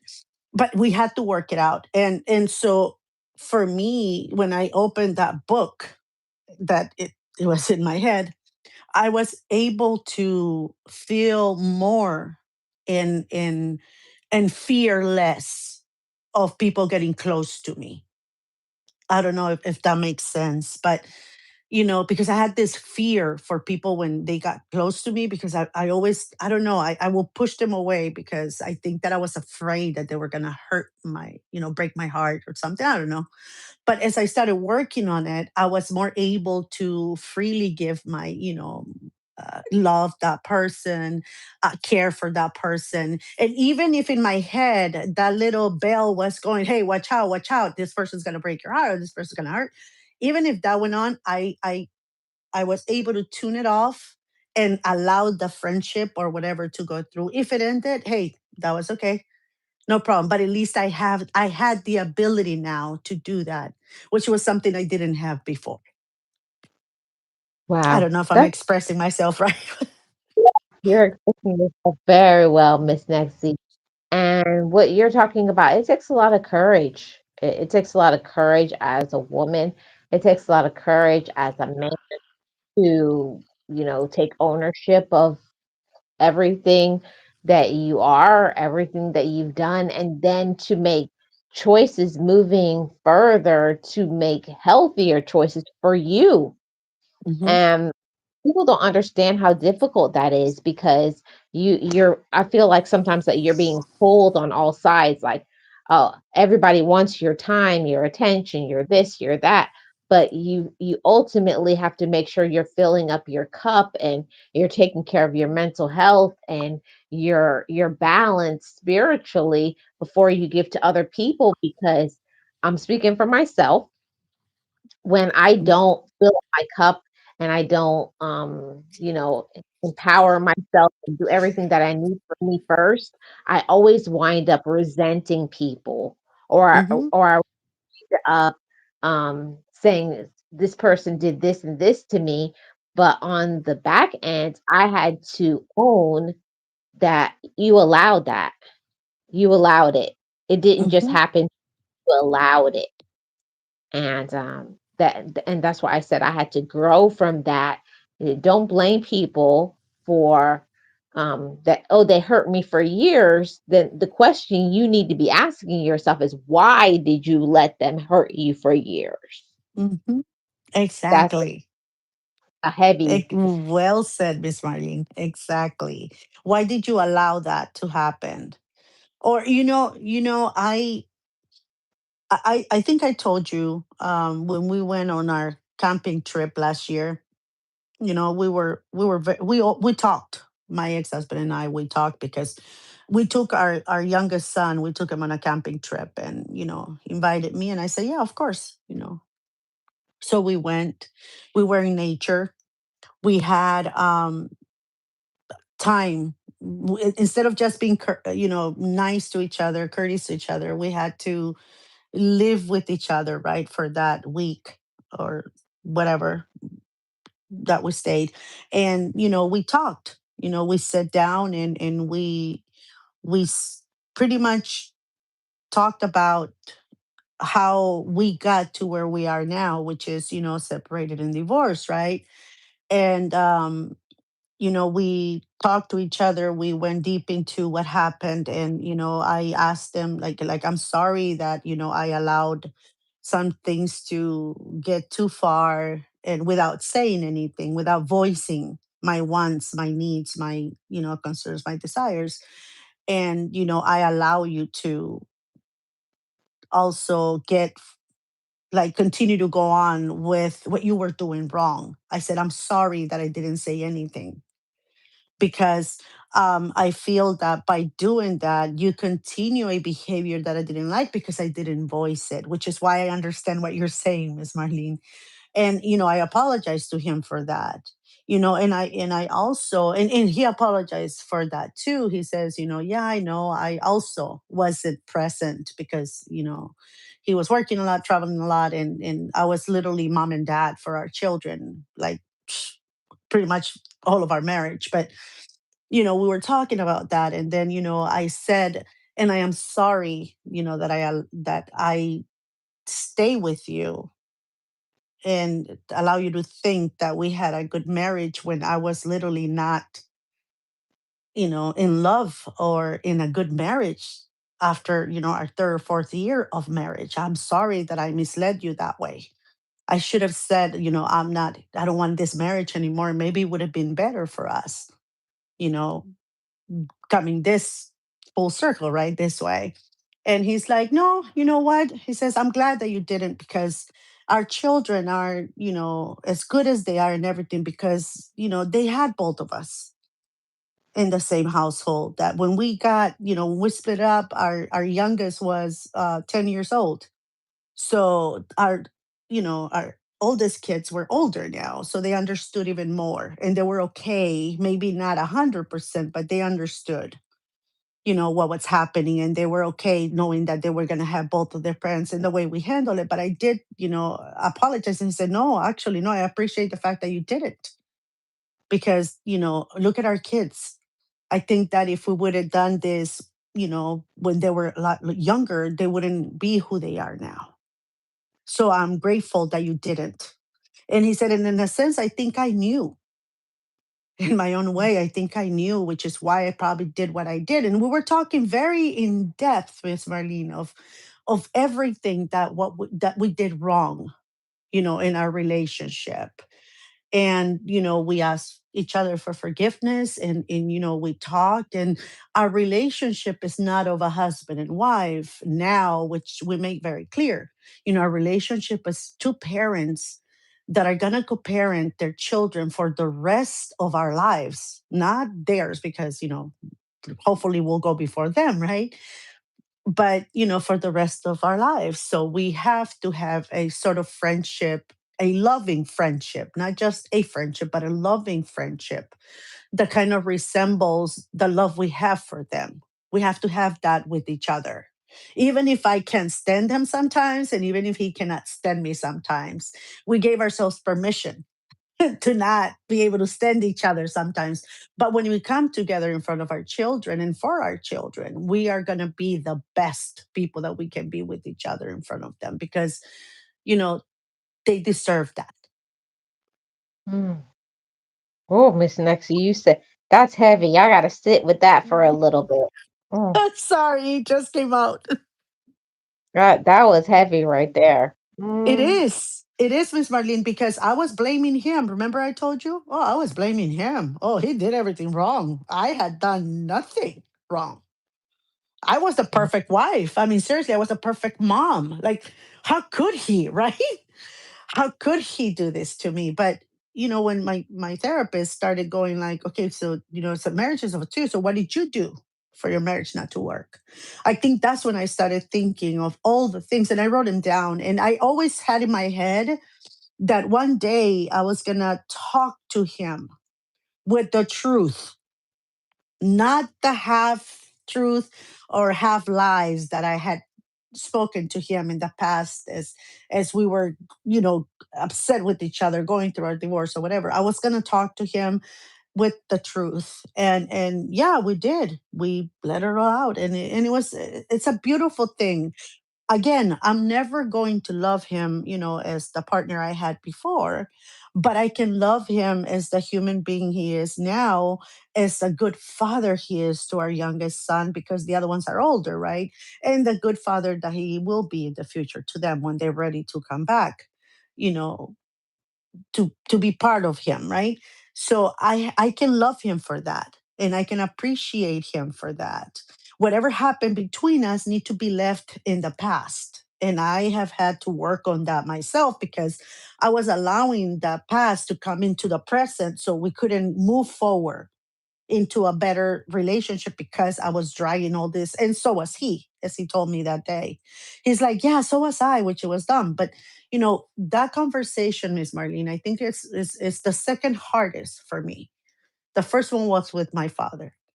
The second hardest has been with him, because those are people that, I had children with, I lived for a very long time.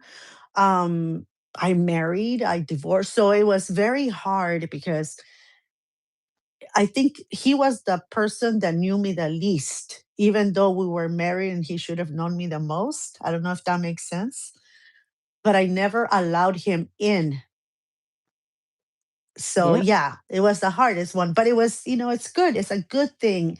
And I think here talking to you all and you, Miss Marlene, has allowed me, because I wasn't able to do that before, Miss Marlene. I barely, okay, and we've been separated for 18 years. That should tell you everything. I barely was able to do that last year. And it's thanks to all the things we do here, which I appreciate, by the way. Oh, thank you so much, Miss Nexie, for your transparency. And I got to read the comment from Realist, because Realist says respect and courtesy goes a long way, and it really does. And what the sip and chat, what me and Miss Nexie, our objective, our goal for doing the sip and chat is for us to think about things maybe from a different perspective, meditate, like, how am I treating myself? How do I treat other people? Am I who I claim that I Hmm. and then doing the work, the inner work, unpacking it and removing the fear and the doubt. And I also want to read the comment from James, because when you were talking about fears and all of that, um James said process your fears so you can eliminate them in the future. And my response to that is, but how can we process the fear, speed up our healing, in our healing Hmm. journey? How do we do that? And James said, where did this comment go? Oh, figure out what caused the fear in the first place. Exactly. Remember my fear of traveling alone, because I've never done that before? And what I mean by traveling alone, I don't mean by going in a bus alone or in an airplane, which I will never do. I'm just kidding. I would, but or a train, whatever. It's not that. It's the fear of arriving to the next destination that I was going to, being alone. I had never done that in my life, ever. Mm, Somebody was always waiting for me on the other side. So let's say I travel to my cousin in New Jersey. I will go on the bus or the train or whatever, and she will be waiting for me there, right? On the other side, pick me up, and then we will have our vacation together. I will travel to my country. Yeah, I will travel alone or with the kids in the plane, but then my sisters and my brothers were there to pick me up and take care of me. So I was never in a place where nobody was going to be waiting for me to help me navigate the ropes of it or with my fears or whatever. So, as James says, you have to kind of like go there and find out what is it. So I think that for me, Miss Berlin, because my father had us so protected, he never allowed us to go anywhere. And I came from a country that was in war, that we couldn't really do anything alone because it was so fearful. You could, get unalived. There will be pew, pew, pew, pew all over the place without any notice. So that fear of me going anywhere alone came from that conditioning. And wow. until I figured that out, that the reason why I wasn't able to is because, yeah, my father protected us. He had a reason to do that because we were in war, right? And Hmm. we were his girls. So, but that created a fear in me because I was the youngest one, excuse me, that my older siblings didn't have to because they understood why my dad was doing that. For me, was like something's going to happen to me really bad, so I can't go anywhere alone. So I had to get that inner child, you know, I had to re-educate that one and say, hey, no, you can do this. You can go and nobody, it's going to be on that other side, and you can enjoy and let your fears go and work as, go to places close by, and if trigger comes, you know what to do. If the anxiety hits, you know how to work it, you have the tools, and just do it. And I told you, remember, Miss Marlene, when I came here and I told you guys I went on a trip to Tijuana by myself, nobody but me. I Yeah. crossed the border. Remember I told you I went on my little vacation, my mini vacation. I was on the ocean last year. I think we did a sip and chat when I was in the ocean. That trip, I did it alone. Nobody was waiting for me. I notified my friend to come over. a couple of days later. Wow. Yeah. So he's right. You know, you have to go back and find out why it is that you're so fearful of that, and then work yourself through. Okay, I know why now. Now I have to face it and I have to go move forward, because sometimes your fears stop you from having the best life, your best Yeah. life, as Miss Marlene says. Mhm. Those And, and, fears stop you. and Go on, Miss Miss Marlene. Nixie, I will say that and it's very hard for me to even say it out my mouth, and like everything in me is like having this internal struggle, like don't say it. But I had to come to this space of acknowledging that the majority of the fears that I had were not my own. I had fears that were put on me by my parents, by Mm-hmm, siblings, by society, by other people, what their opinions and all of that. And I had to come to that space of removing, like, that's not my fear.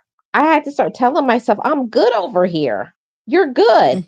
You can mm-hmm, do all things. Don't be scared. Don't let them challenge you or tell you what you can't do.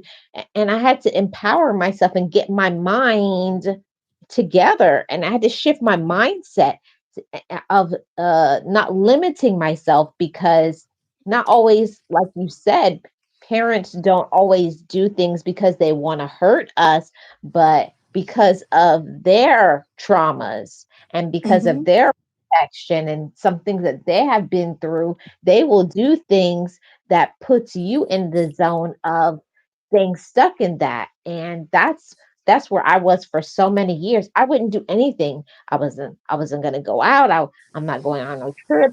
I didn't trust anybody.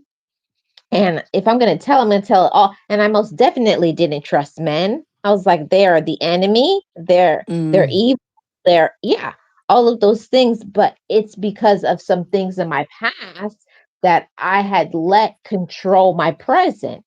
And until I said, Marlene, breathe, let that go while you're over here stopping, pausing your life. They're carefree, they can care less. You're the one over here miserable. So that's when e- I had to say to myself, you're the only one that can change your present. You're exactly. And you know, Miss Marlene, speaking, going on this, on our fears, and us still overcoming them. The one thing I did with my children, even though I still had fears, I still had all that, I was still working on that trauma. The one thing I did for my children is that I explained whatever we were going, or if they were fearful, I would find out why. And then I will explain to them exactly what's going to happen. If you write this right, this is what's going to happen. You're going to do whatever. And I will explain on the reason why. Let's say they had the Girl Scout camp or whatever. They were going to go in overnight, and they'll be fearful of that. And I will explain to them everything and tell them, if you need me, you just have to have them call me and I'll be right there. But I know you're going to have fun, and explain to them all the things that they needed to know before they did that. So their experience, and I didn't just sugarcoat it. I explained to them the woods are not safe. So you guys have to stick together. Make sure you do this, and this is what happens. So I had to do that so that I could allow them to be free, to not be as fearful as I was, even though I was dying inside because they were going and I was so afraid to let them go. But I had to allow that. And I got a lot of criticism from people. Why do you have to explain so much? Why do you keep on answering the same question to your child? Just tell her no, and that's it. And I will say, no, I can't do that, because I have all this anxiety, all these fears, all this trauma, because that's exactly what they did to me. They just threw me. It wasn't explained, well, what's going to happen. You're going to go and, on an overnight camp and just go. And it wasn't explained to me why I was going, what was going to happen, what was, and so I know we all process differently, but that's what I did. And if, I sometimes ask my kids for forgiveness, actually a lot, because I overdid certain things. But now they tell me, no, mom, yeah, it was probably overboard when we were younger. We would always think like that. But now we understand and we appreciate because we are, somewhat of normal humans. We don't have the same fears you do. We don't have the same traumas. Yeah, there is some trauma, she said, but not the same way you have them or the same things that were done to you. So even if people criticized certain things that I did, I was doing it out of the things that I would have loved for people to do for me. Because the one thing I hate the most when people say, why are you like that? Your cousin, your sister, but they're not like that. They don't have that kind of fear. Look at them. They're jumping. But yeah, that's them. This is me. It's different. So a comparison that if so and so is doing it, what's your problem? They shame you. You're already freaked out. They shame you. And sometimes they shame you into doing things that you're so afraid of that the trauma they cause, it lasts you a lifetime. And it takes you a lifetime to overcome because they didn't have the right set of words or right mindset to understand that even if it didn't feel right for them or didn't feel real for them, it was real for you. And that compassion that they didn't have for me and that understanding, I gave it to my kids. My kids are fearless. They go through life sometimes and I'm like, why did I make them this way? They're freaking me out. But they're fearless. They're humans that throw themselves into whatever without, fear. They don't do dumb things. I'm just saying they go through life, take trips, do this, do that, and they don't care. They just do it. And I love that because, they're not in the space of mind that I am because of what was done to me, and they are doing life the right way. And I see how my daughter is with my granddaughter, how the way she talks to her, the way, she embraces the things that she does for her. And my granddaughter is so much like my daughter, which I laugh. I told her when she was born, thank you, Jesus. Payback is here. And it's true. He hurt me. That kid is just like my daughter. I'm like, she tells me, don't go there. Don't even say it, woman. Don't say it. I'm pain. I know I'm pain. But the way she is with my granddaughter, how she explains to her, things, and she doesn't do that soft parenting type of thing. She says, I correct her because certain things that I don't allow. And she goes, and it comes from you telling me and hearing you tell people that behavior modification and good behavior and good manners, they begin at home. They start at home. She says, I used to hear that and they didn't understand it. She goes, but I get it now because my daughter's going to behave exactly how I allow her to behave here. She's going to behave out there. So I don't want that. So she has to like struggle with it, but she tells me those things that I'm glad my kids don't have the baggage I do because I see them living happy lives and leading happy lives and having a whole bunch of friends and not having to close their heart or not being able to love fully like I'm not capable of, or maybe you too, Miss Marlene, are not capable of because of all the trauma we have from our childhood. I'm glad that they don't have that.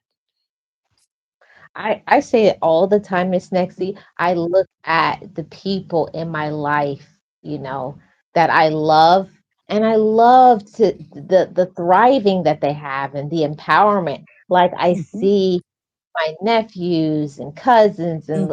and so confident and like asserting themselves. And when they don't like something, they're just like, no, don't do that. And I just gasp sometimes and I'm like, do you know how much generations of healing that was? Like Yes. for us, we used to just absorb things and we didn't like it, but we wouldn't say anything. But now it's like, no, don't do that. And I'm like, yeah, right on. And how much have you contributed to that healing? And that's the thing that I see too is like how much have we, right, as society that we are now, how much have we helped these kids not have the same traumas that we did growing up, because everything changes because you changed, right? So all these changes that we're seeing on our generation, it's coming, now and coming forward is thanks to all the changes that we have made as a society, as a person, as a group of, or whatever it is that you want to credit it to, or your personal growth. It doesn't matter. But because you make a difference for more than just your family, your immediate family. I have had people come to me and say, "Hey, thank you." And I'm like, "Who are you and why are you thanking me?" And then they say, "Oh, about 5 years ago, 6 years ago, I was at the Greyhounds and I had nothing. You came up to me, you offer a meal, we had food together, and you even gave me money that I never told you, but I appreciate it so much because I had nothing. And I felt like nothing that day, but you make me feel like I matter." And those people, you're like, "I did that for you." You never think, right, what paying forward is going to be like until you come back and your kids or your nephews, your nieces, your neighbors, kids of your neighbors or extended family or friends tell you, "Hey, thank you because I'm who I am now because of this and this and that, or because of the change that you made." So it's always that, the ability of us to make a difference if we take care of ourselves is huge. And that's Mhm. what I focus on. That's why I continue to grow as a person. I'm not saying I'm perfect. Well, I am saying I am perfect. I mean, who are we kidding, right? I am, right? I'm talking about Miss Marlene, who is not perfect. But, Yeah. I'm not saying that Miss Marlene is perfect. No, she could never be me. But what I'm saying is that owning to your mistakes, owning to the fact that you're still learning, okay, owning to the fact that you're still going to make mistakes moving forward, no matter how much therapy you have, because again, you're working against, human to human. We are all humans. We're not gods. We're gonna make mistakes. But owning up to that and trying to not continue to repeat the same mistake with others and trying to fix that is what makes us responsible human beings and good human beings at that. Because the worst thing you can do as a human or as a person with the ability to think is to continuously make the same mistake over and over when it comes to relationship treatment of others, sometimes even career path. If you continue to make the same mistakes, you're never going to grow because you're not allowing growth to happen because you're continuing to make the same mistakes over and over again. I'm not saying everybody makes them, but in reality, everybody makes mistakes. The ability of you see the fact that you are continuously repeating that and the change is not happening, that's what I'm trying to say, that we have to keep our eyes open, our hearts open, our minds open, that repeating mistakes year after year after year is not going to bring a different change in you, or it's not going to bring a different path or a different friendships or different relationships. Owning up to your mistakes. Okay, I continue to do this. Oh my God, I don't like that, but I continue to date people like that. Owning to that is what's going to make the difference and what's going to make the change in your life. Not continues on with repeating of the pattern. Yes. And you know what, Miss Nexie? And that is where I feel like empowered and strong for the reason why I started on social media in the first place for, motivation and life coaching and etc. And now I feel like it's blossoming into faith-based as well. But all of it brings me to this space to say, if we don't give ourselves the permission to, see what we're doing wrong, admit it, and also what we're not allowing ourselves to do, and stop holding ourselves back. Like I'll say to myself, you could be doing better, right? Like having those real conversations. Let's stop, dragging your feet, making excuses, procrastinating. Just do what you're supposed to do. And I'm proud of myself when I do those things, that I'm not just making excuses like I used to or what I saw in the past, and vibrating in that space of negativity, that I give myself the permission to be empowered, strong, courageous, and everything that I was created to be. And I It- love that for me, and I love that for yeah. my yeah. It's beautiful. And then, I want to say something, Miss Marlene. I want to go back to when you said your mom, like you had to have that conversation with her, because I just thought about something right now. The conversation of, hey, I'm an adult, I'm grown, right? I have the right to do certain things on my own. I had a conversation with my sister, because we were at my mom's house, and my one of my older sisters, because I'm the baby of the family, so one of my older siblings, my sister, my mom was talking ish about something and trying to tell my sister how to navigate, blah blah blah. And then my sister got upset, she exploded, and she said, you know what, I'm not 16 years old. Like, when you left me, that's the time that you should have taken care of me, not now. I don't need you to take care of me now. I can do that on my own, good or bad.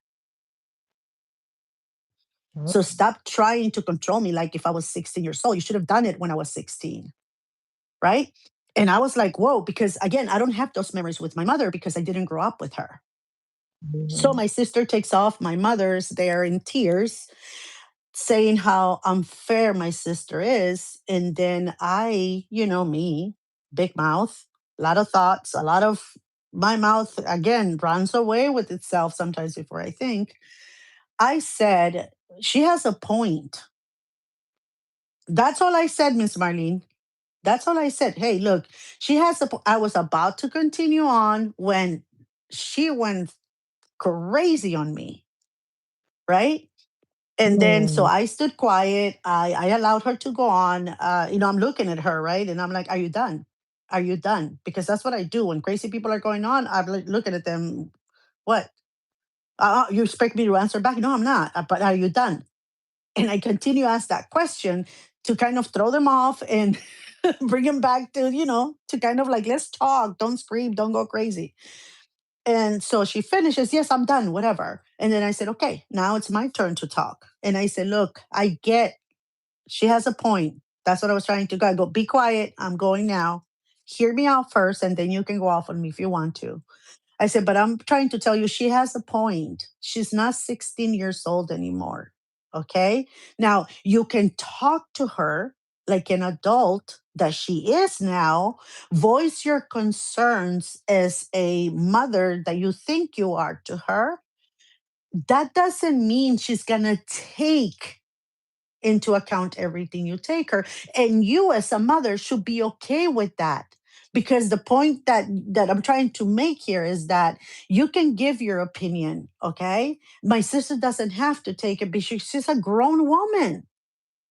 And I know she said, she's not 16, you guys have your history or whatever. I said, but she has a point. You're talking to her like if she's a teenager, ma. She's not. That's all I was about to say, because the way you're treating her, it's like a child. She's not a child. So talk to her like a grown up that you are. Talk to her like if she's a friend of yours that you're having a conversation. Don't minimize it. Don't patronize her because that's why she's upset. You're trying to do what you didn't do when she was growing up, and she resents you for a lot of things. I get that. But I said you have to treat her like a grown up mom. You cannot impose on her. You're not that to her anymore. I said, so the one that is wrong here, and I'm sorry to say it, I said it's you, because you have to take into consideration the history behind your relationship, the history that you guys had in the past. You have to take that into account, and also put in front of you that you have a woman that is grown with children and not a 16-year-old as you're trying to treat her as now. And Mhm. she just looked at me like, okay, I don't have to like it. I go, neither does she, ma. None of us have to like it. I said, I don't like being here, but here I am. Right? I don't like to be in the middle of this conversation, these arguments, but here I am trying to work both sides, because I said, we're family and we're supposed to treat each other with care and kindness. So, whatever you have to do, I said, let her talk, listen to her, give your opinion, but don't expect her to take it. Because again, You're a grown woman, and so is she. And so am I. So again, the thing that sometimes we're so fearful of actually voicing is exactly what you say, to say those things without hurting the other person, right? Without hurting that person, without disrespecting them. But in a way, you're going to disrespect them because they're our parents, and we are. Yeah, I'm my child's mother, and sometimes I do feel disrespected, or I do feel like this, but that's my problem. I'm the one who's feeling that way. My child is not disrespecting me. She's just pointing out things that she doesn't like. And that sometimes is harder than it is to ignore everything and continue on the broken way that you're going on with. Because closeness doesn't count from broken things, Closeness in a family, friendships, and relationships, significant others comes from fixing those broken things. Yeah. I love that, Miss Nexie. That's a very mature stance on it. And I wish more people would come to that stance. And like we say in my family, like there's a lot of things that my siblings will say, and I'll be there. Like I will say nothing. I'll have a look on my face, like I to the side, like I don't agree with this. I'm like, this is stupid. But guess what? It doesn't have to be something I understand or I believe or I like, because that is that person's personal truth. That's Hmm. how they feel. And as adults, we have to learn where we have to just agree to disagree, or sometimes just be compassionate. There's Hmm. sometimes I don't get things like when people are spiraling out of control or whatever. And maybe at that time you just need to just listen. Or Hmm. sometimes you just need to be a friend. Sometimes you just need to be understanding, or whatever the case calls for. And I have to learn, being in that coaching space, to not give unwarranted, uh, um, unsolicited advice. Some it's not for, they don't need advice. Sometimes they just need to vent, Hmm. to to scream, because there's so many people in this world that never get a space to say, I'm hurting. This messed me up. This is how I feel, or whatever. And you just say, I'm here and I'm listening. That's all. And validate the person. I don't understand. I'm not going through it, but I will listen to you, and I want you to know I'm here for you. Sometimes that's all you need to be doing as a It's true. friend, or yeah, that's it. I don't understand. It doesn't make sense to me, but I'm here for you, and you're not alone in whatever you're dealing with. That's it. That's it. I laugh, Miss Marlene, because you're right. Sometimes we give unsolicited advice that we're like, okay, oh yeah, you didn't ask me, right? I'm just, and people are looking at you like, That's not what I came here for. I came for just to vent, for you to listen to me. Why are you on their side?" And I have made that mistake where I'm trying to say, hey, but you, and then I had to learn, Miss Marlene, to say, shut up, just listen. She's not asking you for anything. She just wants you to listen to her. Or he just wants you to listen to him. That's all he wants. He's not asking you for your 2 cents. If he wants for you to help, for you to help him, or your help, he or she will ask for it. So just listen, right? There's one thing, Miss Marlene, my head again, I work very weirdly, and my head works in a weird way. Um, so I don't know. I don't know. It's weird because I was listening, and that's why I kind of like laughing, because my one of my best friends was going through something with her husband, and she's telling me all this, and this is recent, probably like in last year, like half, like in the middle of the year, she was going through something with her husband, and she comes over because she lives in Las Vegas, and she comes over to me, and she's talking, she's staying here with me, and she's going on and on and on, and this and that, he's this, he's that. And I'm just there, like listening. And then, and she's like, I don't understand why he didn't tell me, blah, blah, blah, blah, blah, they were going through. I don't know why he didn't say anything. Like, I'm his best friend. He's my best friend. And, and, in my head, and I've said this to you before, Miss Marlene, I think I've said it here as well. I'm not my husband's best friend, and he's not mine. He never Mm, was, he never will be. Because my husband to me is my husband, my partner, my significant other, my rock sometimes my enemy, right? And we're gonna have differences, but I will never ever consider him my best friend because in my head, I do not cross a line with best friends. I don't sleep with them. yeah, I'm not in a relationship with my best friend. So in my head, when you said I'm your best friend, the sex dies. yeah. For me too. It's a what do you So call it? Complete turn off. it's an sex. I said the word. I'm so sorry. It's an sex killer, right? Because I will never cross that line. I have my guy best friend. We're 6 days apart. He was born on the 6th. I was born on the 12th. We grew up together. He is my best friend, my guy best friend, and like a brother, and I'm his sister. you know, I tell him things that I probably won't tell my husband or sometimes some of my brothers. I have things in my head and I talk to him and he tells me, things about him too. He has a wife. But the thing is that I will never cross that line with my best friend. He doesn't even, he's neutral. Like there's nothing. He's just my guy best friend, my brother. So when she was telling me that, my head, I stopped listening to her. And this is something that I do a lot, Miss Marlene. It triggered me in a weird way. So when she was going on and on and on and on about that, I stopped listening because I was having a hard time thinking of why is he your best friend? I thought I was your only best friend.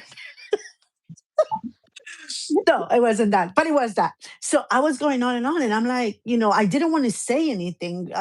She knows how I feel, right? She knows that for me, a best friend is someone that I do not cross. There's no sex, nothing there. It's just a person that I love, and it's my best friend. There's nothing. It's not a boy or a girl. It's just my best friend. I don't cross that line. I don't go to bed with them. I don't have any intimacy with them because they're my best friend and I respect them that much, right? So she's going on and on and on and on. And then she's asking, like, what do you think? And I'm like, yeah, I know, right? It's weird. She's like, yeah, so what do you think about it? Yeah, I know.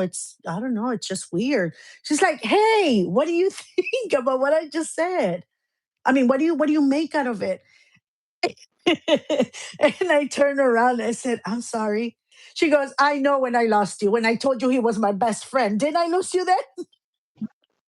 Mhm. And I was like, I'm so sorry. You lost me when you said that. She goes, I should have known, but I'm so desperate. I'm like, I'm just listening. Go on, go on. Just don't ask me for an opinion yet. Just go on and, a dish, offload, whatever you want to call it. I'm here. Whatever, but don't ask me for any advice or opinions because I love you guys very much, both of you, right? And I just want to hear what you have to say. And then, of course, he's calling me, Miss Marlene, and asking me how she's doing. And she's upset. And he's telling me his side of the story or the phone without her being there.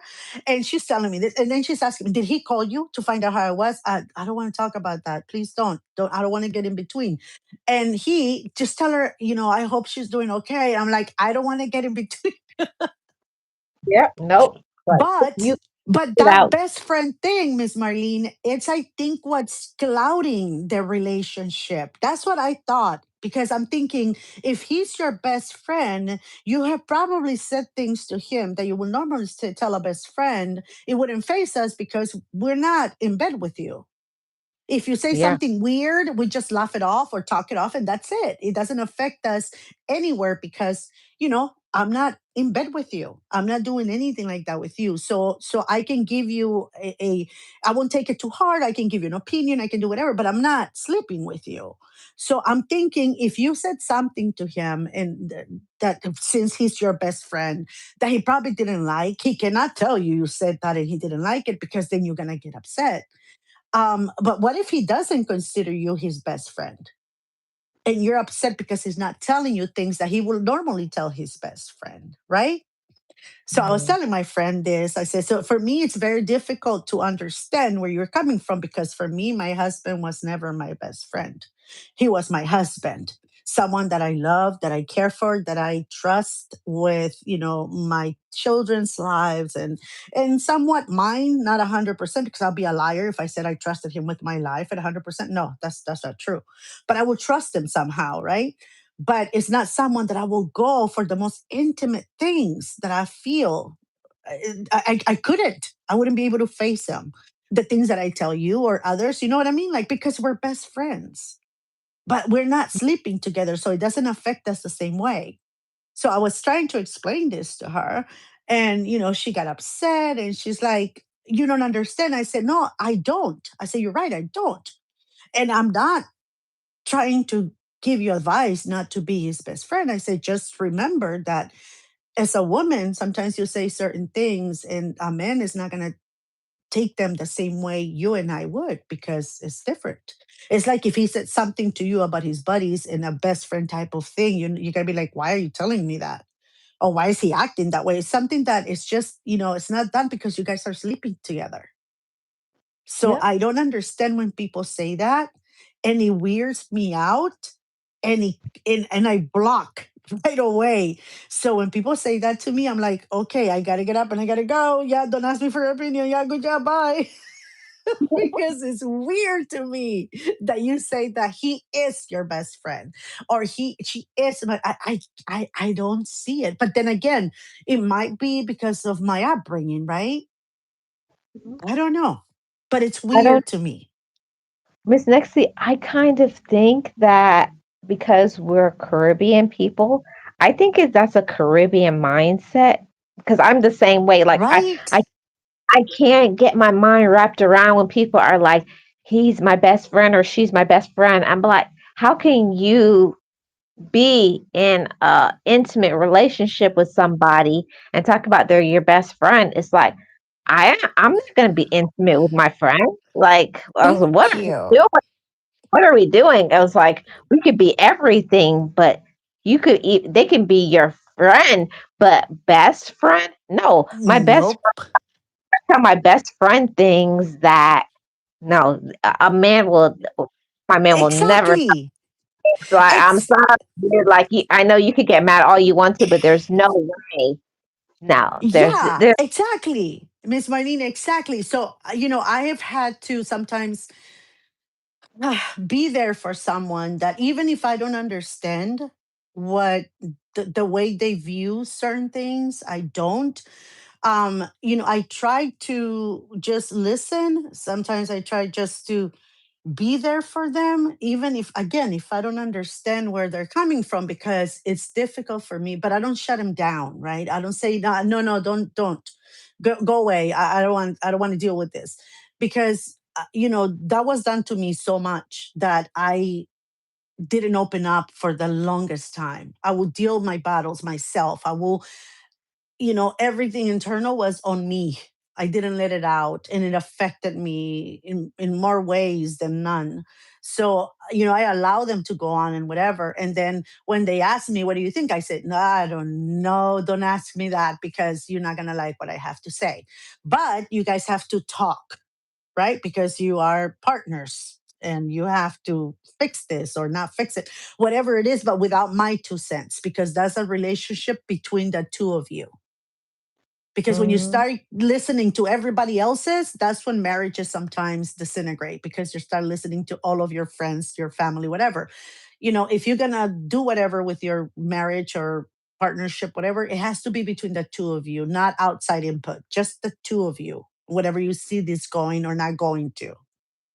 So mhm, I was just thinking that certain things wear me out, and you're right. It might be because of that Caribbean upbringing that we're like, yeah, no, yeah, I tell no, my sisters things that I don't tell some of my best friends. I can sometimes ask my brothers to do certain things because they're my brothers, right? But I will never ask a guy best friend to do that for me. And I will never ask my husband to do certain things who, for me. So yeah, my husband is a friend to me. He's not my best friend, right? He's my Yeah. partner. So it's kind of weird sometimes uh I don't know how to come to I terms that you what are what different from. what I think it is that we can't wrap our mind around the concept of intimacy and romance with somebody that they call their best friend because it's like I was like, okay, I look at people and I can respect other people. I was like, oh, okay. But I was like, could never but okay. You do you, boo. Yep, that will never be me. But you go ahead. I'm here for you. I'm cheering you on, girl. Go on, or you guy, go on. Again, it's something that I have had to stop saying to people because it will bother them sometimes. When I will say like I could never do that, like even my husband back then, my ex-husband, one time we went to a dinner with just a co-worker of his that had just gotten married, and we're in this dinner, and this is us 15 years into our marriage, right? And this Hmm. gal is all over her husband, and we're eating, and she's like, oh my god, we're best friends, we got married but we were best friends first. And my husband pinched me, and I was like, ow. And I was like, oh. And he's like, kind of like, be quiet, don't say anything, it's not your place. I was Because like, he saw trigger. that look. You know what he said? He said, I saw the look in your eyes, and I was about to push the piece of meat in your mouth so you can stop talking. But when I said, no, it's faster if I pinch her because nobody will see. Because I was like, ow. And they're like, are you okay? I'm like, yeah, I'm fine. And he looked at me and he just said, no. He goes, I knew you were going to say something and I had to pinch you, and I'm sorry. It's like I gotta help you put your foot in your mouth, okay? Yeah, yeah. He's like, because I was like, how? And he's like, no, no, no. And he's like, what's wrong? And I looked at him. He's like, don't. But the thing here is that some things make us uncomfortable, right? I didn't understand in the beginning why it made me so uncomfortable, Miss Marlene, until I started analyzing of the reason why it made me so uncomfortable to hear that people say that. Now, I get it. It's weird, but I understand. Like that some people, it's they have their significant others. They call them that, and it's okay. I understand that now. It's weird to me, but I get it because like you said, we're Caribbeans. We're raised differently, and that will never be me. That doesn't mean it cannot be somebody else, because I had to learn that I cannot have that person's way of loving or those feelings because I'm not capable of. So I have to accept that they are able to say that and live like that and love like that because they're capable of doing that. So it has nothing to do of how weird I feel or it doesn't make sense in my head. I have to give them that grace to say, hey, good for you, man, that you can love like that without reservations, without any fear, and you can make this dude your best friend. That's awesome for me, but it will never be me because I'm not capable. And accepting, Miss Marlene, the fact that I wasn't capable of loving people the same way others did was very hard for me. Yeah, The inability to do that was very, very painful to me and very hard. But I had to work on the fact that I had to understand that even though I'm not capable of loving that deeply the outside world, I had that ability with my children. mm. And Miss Nixie, I would add to what you just said, and not making yourself feel that you're inferior or strange, because I've had to come to terms with some things like that. Growing up Caribbean and having Caribbean parents. That you're just different. You're not going to be like other people. You're going to have different way of thinking, and you're going to have a different work ethic and all those other things. And before, I used to look at it like I was weird. I was an outsider. I Broken. was, yeah, I was Okay. broke. I'm a strange person because that's what people would say. You're a weirdo. And why do you act like that? What are you, a robot and stuff like that? But actually, people don't understand because they've never had to walk in those shoes. And I'm just going to sit, vibrate in this space for a little bit and I'll get off of the subject. But when you come from having relatives that have like literally nothing, like poverty, right? Mm-hmm. And I'm only one step above that. Like that was just my mom, or that was just my dad, or that was my older siblings. And that's why I have such a hard work ethic, because I'm making sure, I'm like, that's never going to be me. Never. Mm-hmm. I'm never going to be in poverty. And I'm not saying that to try to toot my own horn, but I put things in place.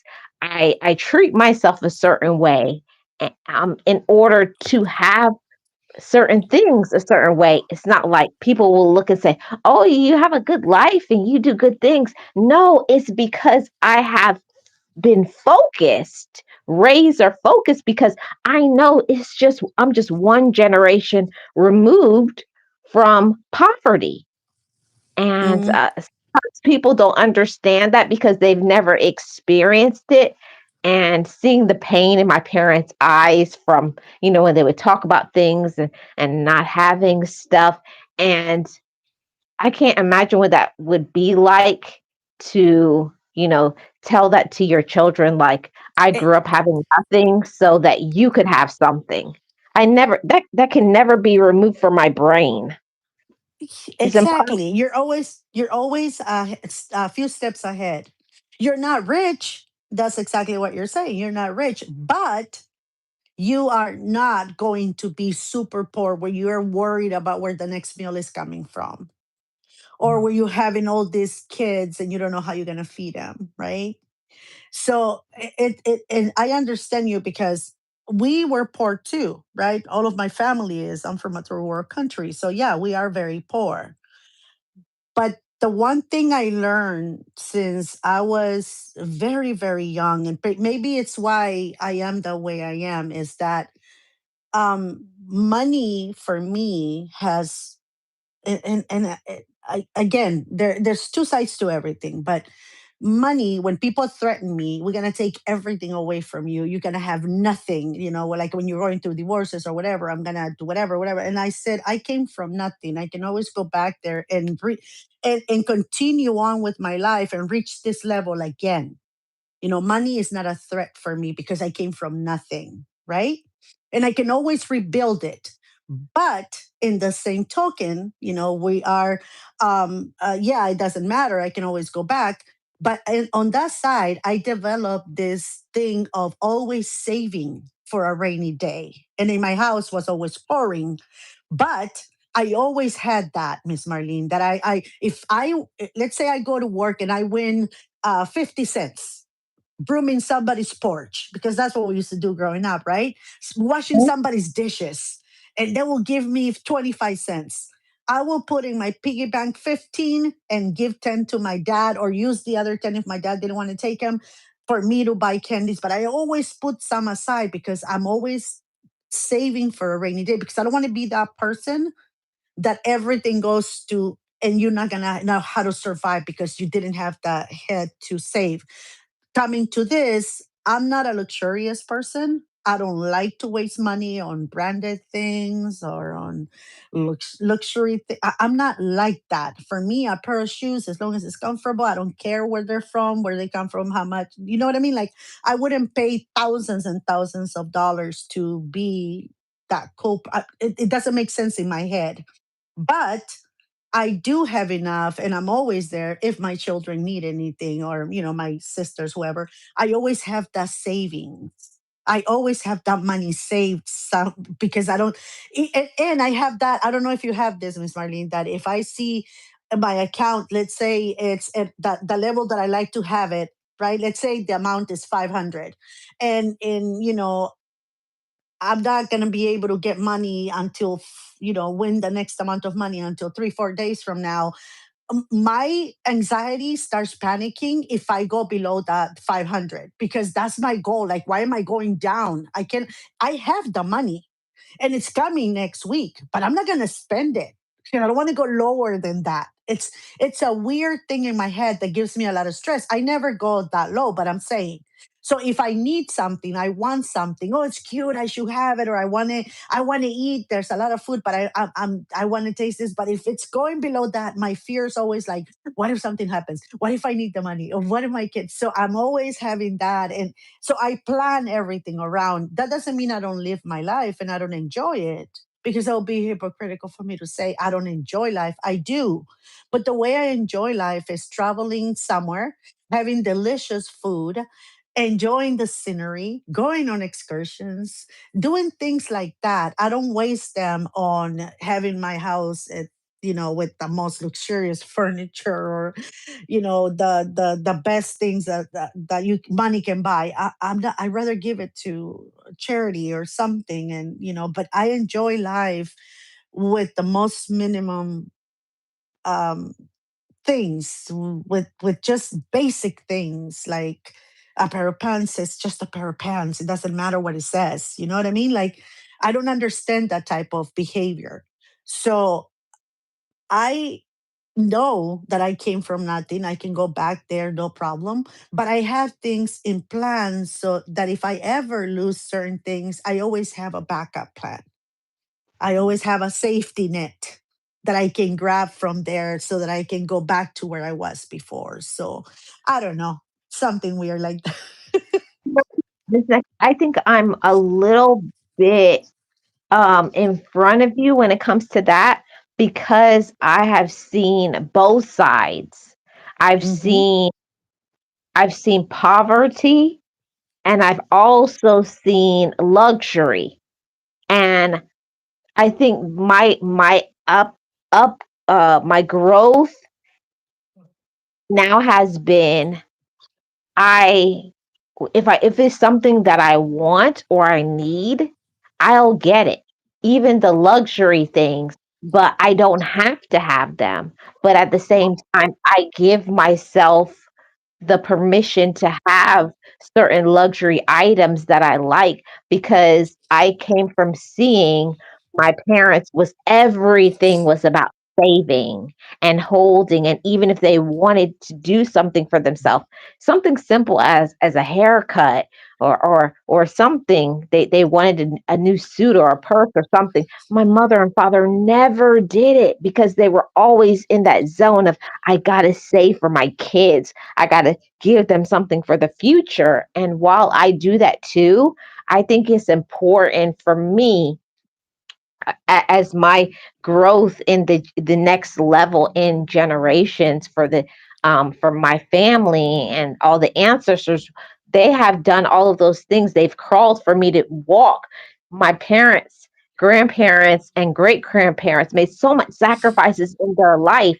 I feel like now I finally feel like, if I want that luxury purse, I'm gonna get it, and I'm Heck gonna feel, no, yeah, and I'm gonna no, feel good about it. not And me, not me, not me.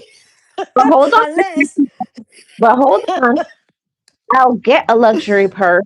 I'll get certain items, but the thing is, I don't have to have it. It's like that scripture that says, I think it's the Apostle Paul, when he talks about, he knows about having a lot, and he knows about having nothing. And mhm. I feel like I have that life too, where I know what it's like to have nothing. And I also know what it's like to have very nice things. But at the same time, I don't have to have them. I just know that I work hard, And and you can I'm have them if you want to. not going to be like my parents. And not that they were bad people, but I feel like I saw my parents do so much sacrificing. And it's like, no, I'm going to be the generation that I am Yeah, no, no, getting. no. I don't sacrifice this, Marlene. It's not that. For me, is it doesn't make sense that I'm gonna go pay $1,500 when I saw a really cute one for 15. A really cute purse, a really cute, I don't know, pair of sandals. because this one is 150 and this one is 5, and they look the same, they do the same thing. Why? If it doesn't make sense to overpay, and it's not because I have to limit myself, right? It's not that. I make enough money to do that. I could buy whatever I want if I wanted to, right? But Hmm.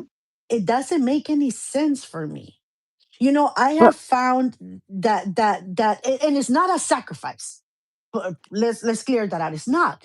It's just that for me, it doesn't make sense to overpay for something that I can get the same out of with a fair price. That's for me. Now, if I'm gonna go on vacation, right? And I'm gonna go on a cruise, I want comfort. I want to be on a suite with a balcony that I can go out to and have breakfast in the morning. Things like that I can enjoy. But something that I'm gonna step on and I'm gonna pay $1,500 for, and they're gonna be uncomfortable to begin with, because trust me, they are very uncomfortable to walk on.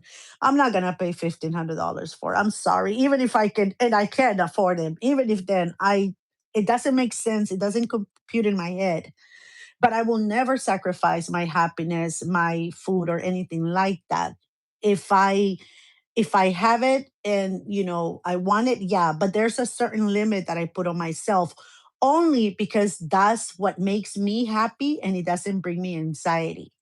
It doesn't make me, you know, um weird inside. I have certain goals, and I'm a very crazy person. Yeah, we can say that. My kids say that I'm a crazy person, so I got to start believing them that I am a crazy person. I have certain goals, certain objectives, and I have everything in my head has to be at a certain level. And even though, again, it's in 3 days, it creates anxiety for me to deviate from my plans, because I don't like people. I don't like change. You know that, Miss Marlene. I've told you this before. I don't like change. And he it's does not. hard for me. And I'm working on that, Miss Marlene. Okay, before you yell at me, okay, before you yell at me like you know how to do. Just kidding. I am working on that. I'm trying to work on the fact that I cannot sometimes accept change, that I can't sometimes, that it creates this much anxiety, right? I'm working on that. Trust me, I am. And this year, it's all about that. It's all about working on that, because life is unpredictable and people have different ways of seeing life. And if you're going with someone and they change, the route they're taking, or the route to where we're going, I have to be okay with it. It shouldn't create that much fear or anxiety on me. So I'm working on it. Yeah, I'm working you on it. you are, Miss Nexine. I'm so proud of you for that. And everybody here, because everybody's in going through different things and different spaces in their life, and I feel like that's the reason why we do this sip and chat. And we probably could go on for another 2 hours, but But I think we're done. it's time to wrap this episode up. But I do want to say this. Thank you to everybody who has been here from day one, hanging out with us for 2 straight years, 2 years, and 100 episodes. And it's been amazing. And I thank every single person who has been here from the beginning or in the middle or just recently. So thank you for that. I hope you guys are growing and learning and laughing like we love to do on the Sip and Chat. Miss Nexie? Yes, thank you for being here. First of all, Miss Marlene, I have to say hi to James, realist. And I think Eric came last.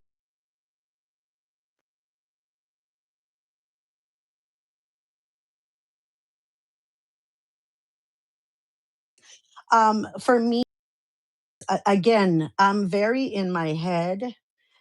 You allowing me to be here in this space with you, and share my opinions, which again, they're mine, not Miss Marlene's, nobody else but mine. it- Allowing me to do that, it makes me a better person. every time, every day, every time we do this.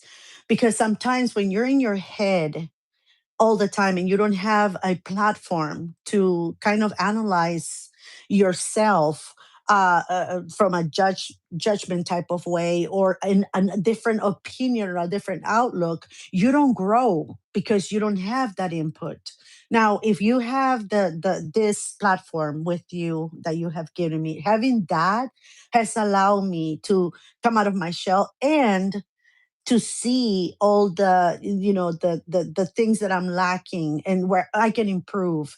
And reading the comments, sometimes I don't say them out loud because sometimes, we're in the middle of something. I cannot, say something because I don't want you to lose your thought or whatever. But I appreciate the comments a lot because it shows us that we are growing as individuals. Reading, listening, whatever, it's good. But when you say them out loud, it's like learning. A lot of people want to learn just on reading. I'm the type of person that has to read and draw it or write it, and that's how I am able to get everything in my head. I don't learn just from listening to you. I need to do it myself so it can stay in me. So having this platform, that allows me, the opinions I have, and allows me to, voice my concerns, my like dislikes, and my fears, a- a- allows me to grow and understand from a different perspective on the reason why and how I can improve that. And it gives me that little push that I need sometimes, that I don't have if I'm not speaking it out loud or with somebody else, to take the next step to get better, feel better, or do better. So I appreciate you, Miss Marlene. Like, you have no idea. I cannot believe it's already 100 episodes of you and I talking our heads off and talking their ears off out of these poor people that listen to us. Yeah, And I I hope that they have had as much fun and have at least a little bit feel better that they are in this universe by just listening to us and being part of our little, platform. That's all. right, right, Miss Nixie. I agree, and I gotta say thank you guys for putting up with us. You know, because sometimes we may not always say everything that you guys agree with, and you may not always understand. Sometimes we don't always go through the same things, or we think something is weird, we don't like it, we don't agree, but you guys are still respectful. You listen, you share your opinions, and I love that. I love this community that we are making here, and having open dialogue, and promoting healing, and opinions, and personal growth and development. So thank you all. Yeah, and remember, being different than your siblings or your cousins, your coworkers, being different doesn't mean that you're damaged goods, or that you're not important enough, or that you're not good enough, or that you shouldn't be heard or needed or wanted. Being different is actually what makes us unique individuals. So if anybody says you're weird, whatever, it doesn't matter. That's what makes you unique, your weirdness. So be proud of who you are, and, be proud of what you do in life, and therefore try to do better every day, because that's the only way that we can, again, grow as humans, change. It's okay. It's okay to change your opinions every once in a while. And it's okay to think different than you did last week after this sip and chat. It's always good to allow your mind to grow, and you as a person too as well. So know that if you're different, doesn't make you a bad person. It makes you a unique individual. Thank you, Miss Marlene, again for having me, giving me space in this platform. I love you very much. And I cannot believe it's 100 episodes. I can't. We rock, everybody. We rock. Shout out to everybody who supports. Thank you guys so much. Thank you for the gifts, the donations, the everything. And most of all, thank you guys for supporting Love Marlene 411. I'm going to end with the song. Um, and I hope you guys like it. Eventually, I'm going to edit this so you guys can really read all the words, but I'm going to play it now. Thank you guys, and we will see you Oh, guys. thank you, Eric. Thank you so much for that. Okay, he I'm gonna says play. he loves hearing you talk, Miss Nexie. Thank you, Eric. Really appreciate that. Okay, I'm gonna play the song now, and we will see you guys next week.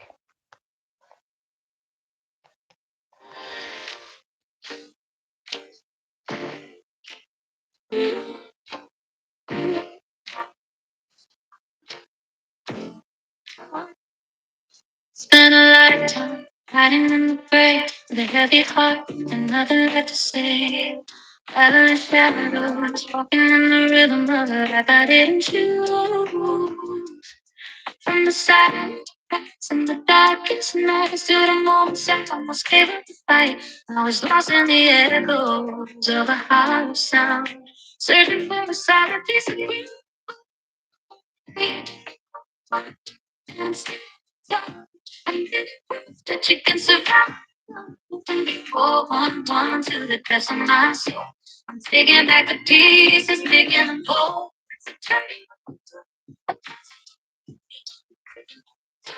And when you fly through my heart to yours, let the healing start. Making peace with the past and broken parts.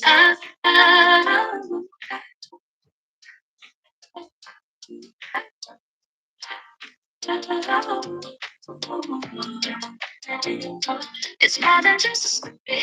It's a seeing where the trauma stops and where the light begins. Breaking generational chains. Learning how to live, learning how to feel, learning how to think. My spirit, watching the anxiety and the tension. I found myself that was always meant to be a gift from God. There's so much good joy and conscious of the seeds we sow. Watch how the garden starts to grow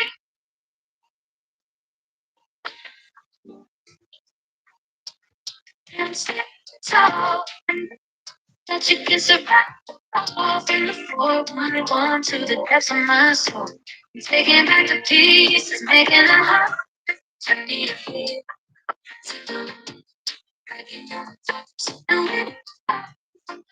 to yours, let the healing start. I'm making peace with the past and broken parts. Spread the love, spread the light, and live your best life. Hold on tight. I'm loved.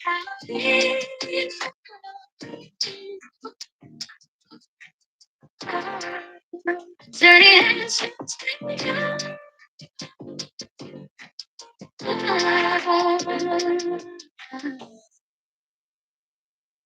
Okay, guys, that's it. See you guys next week. Bye bye.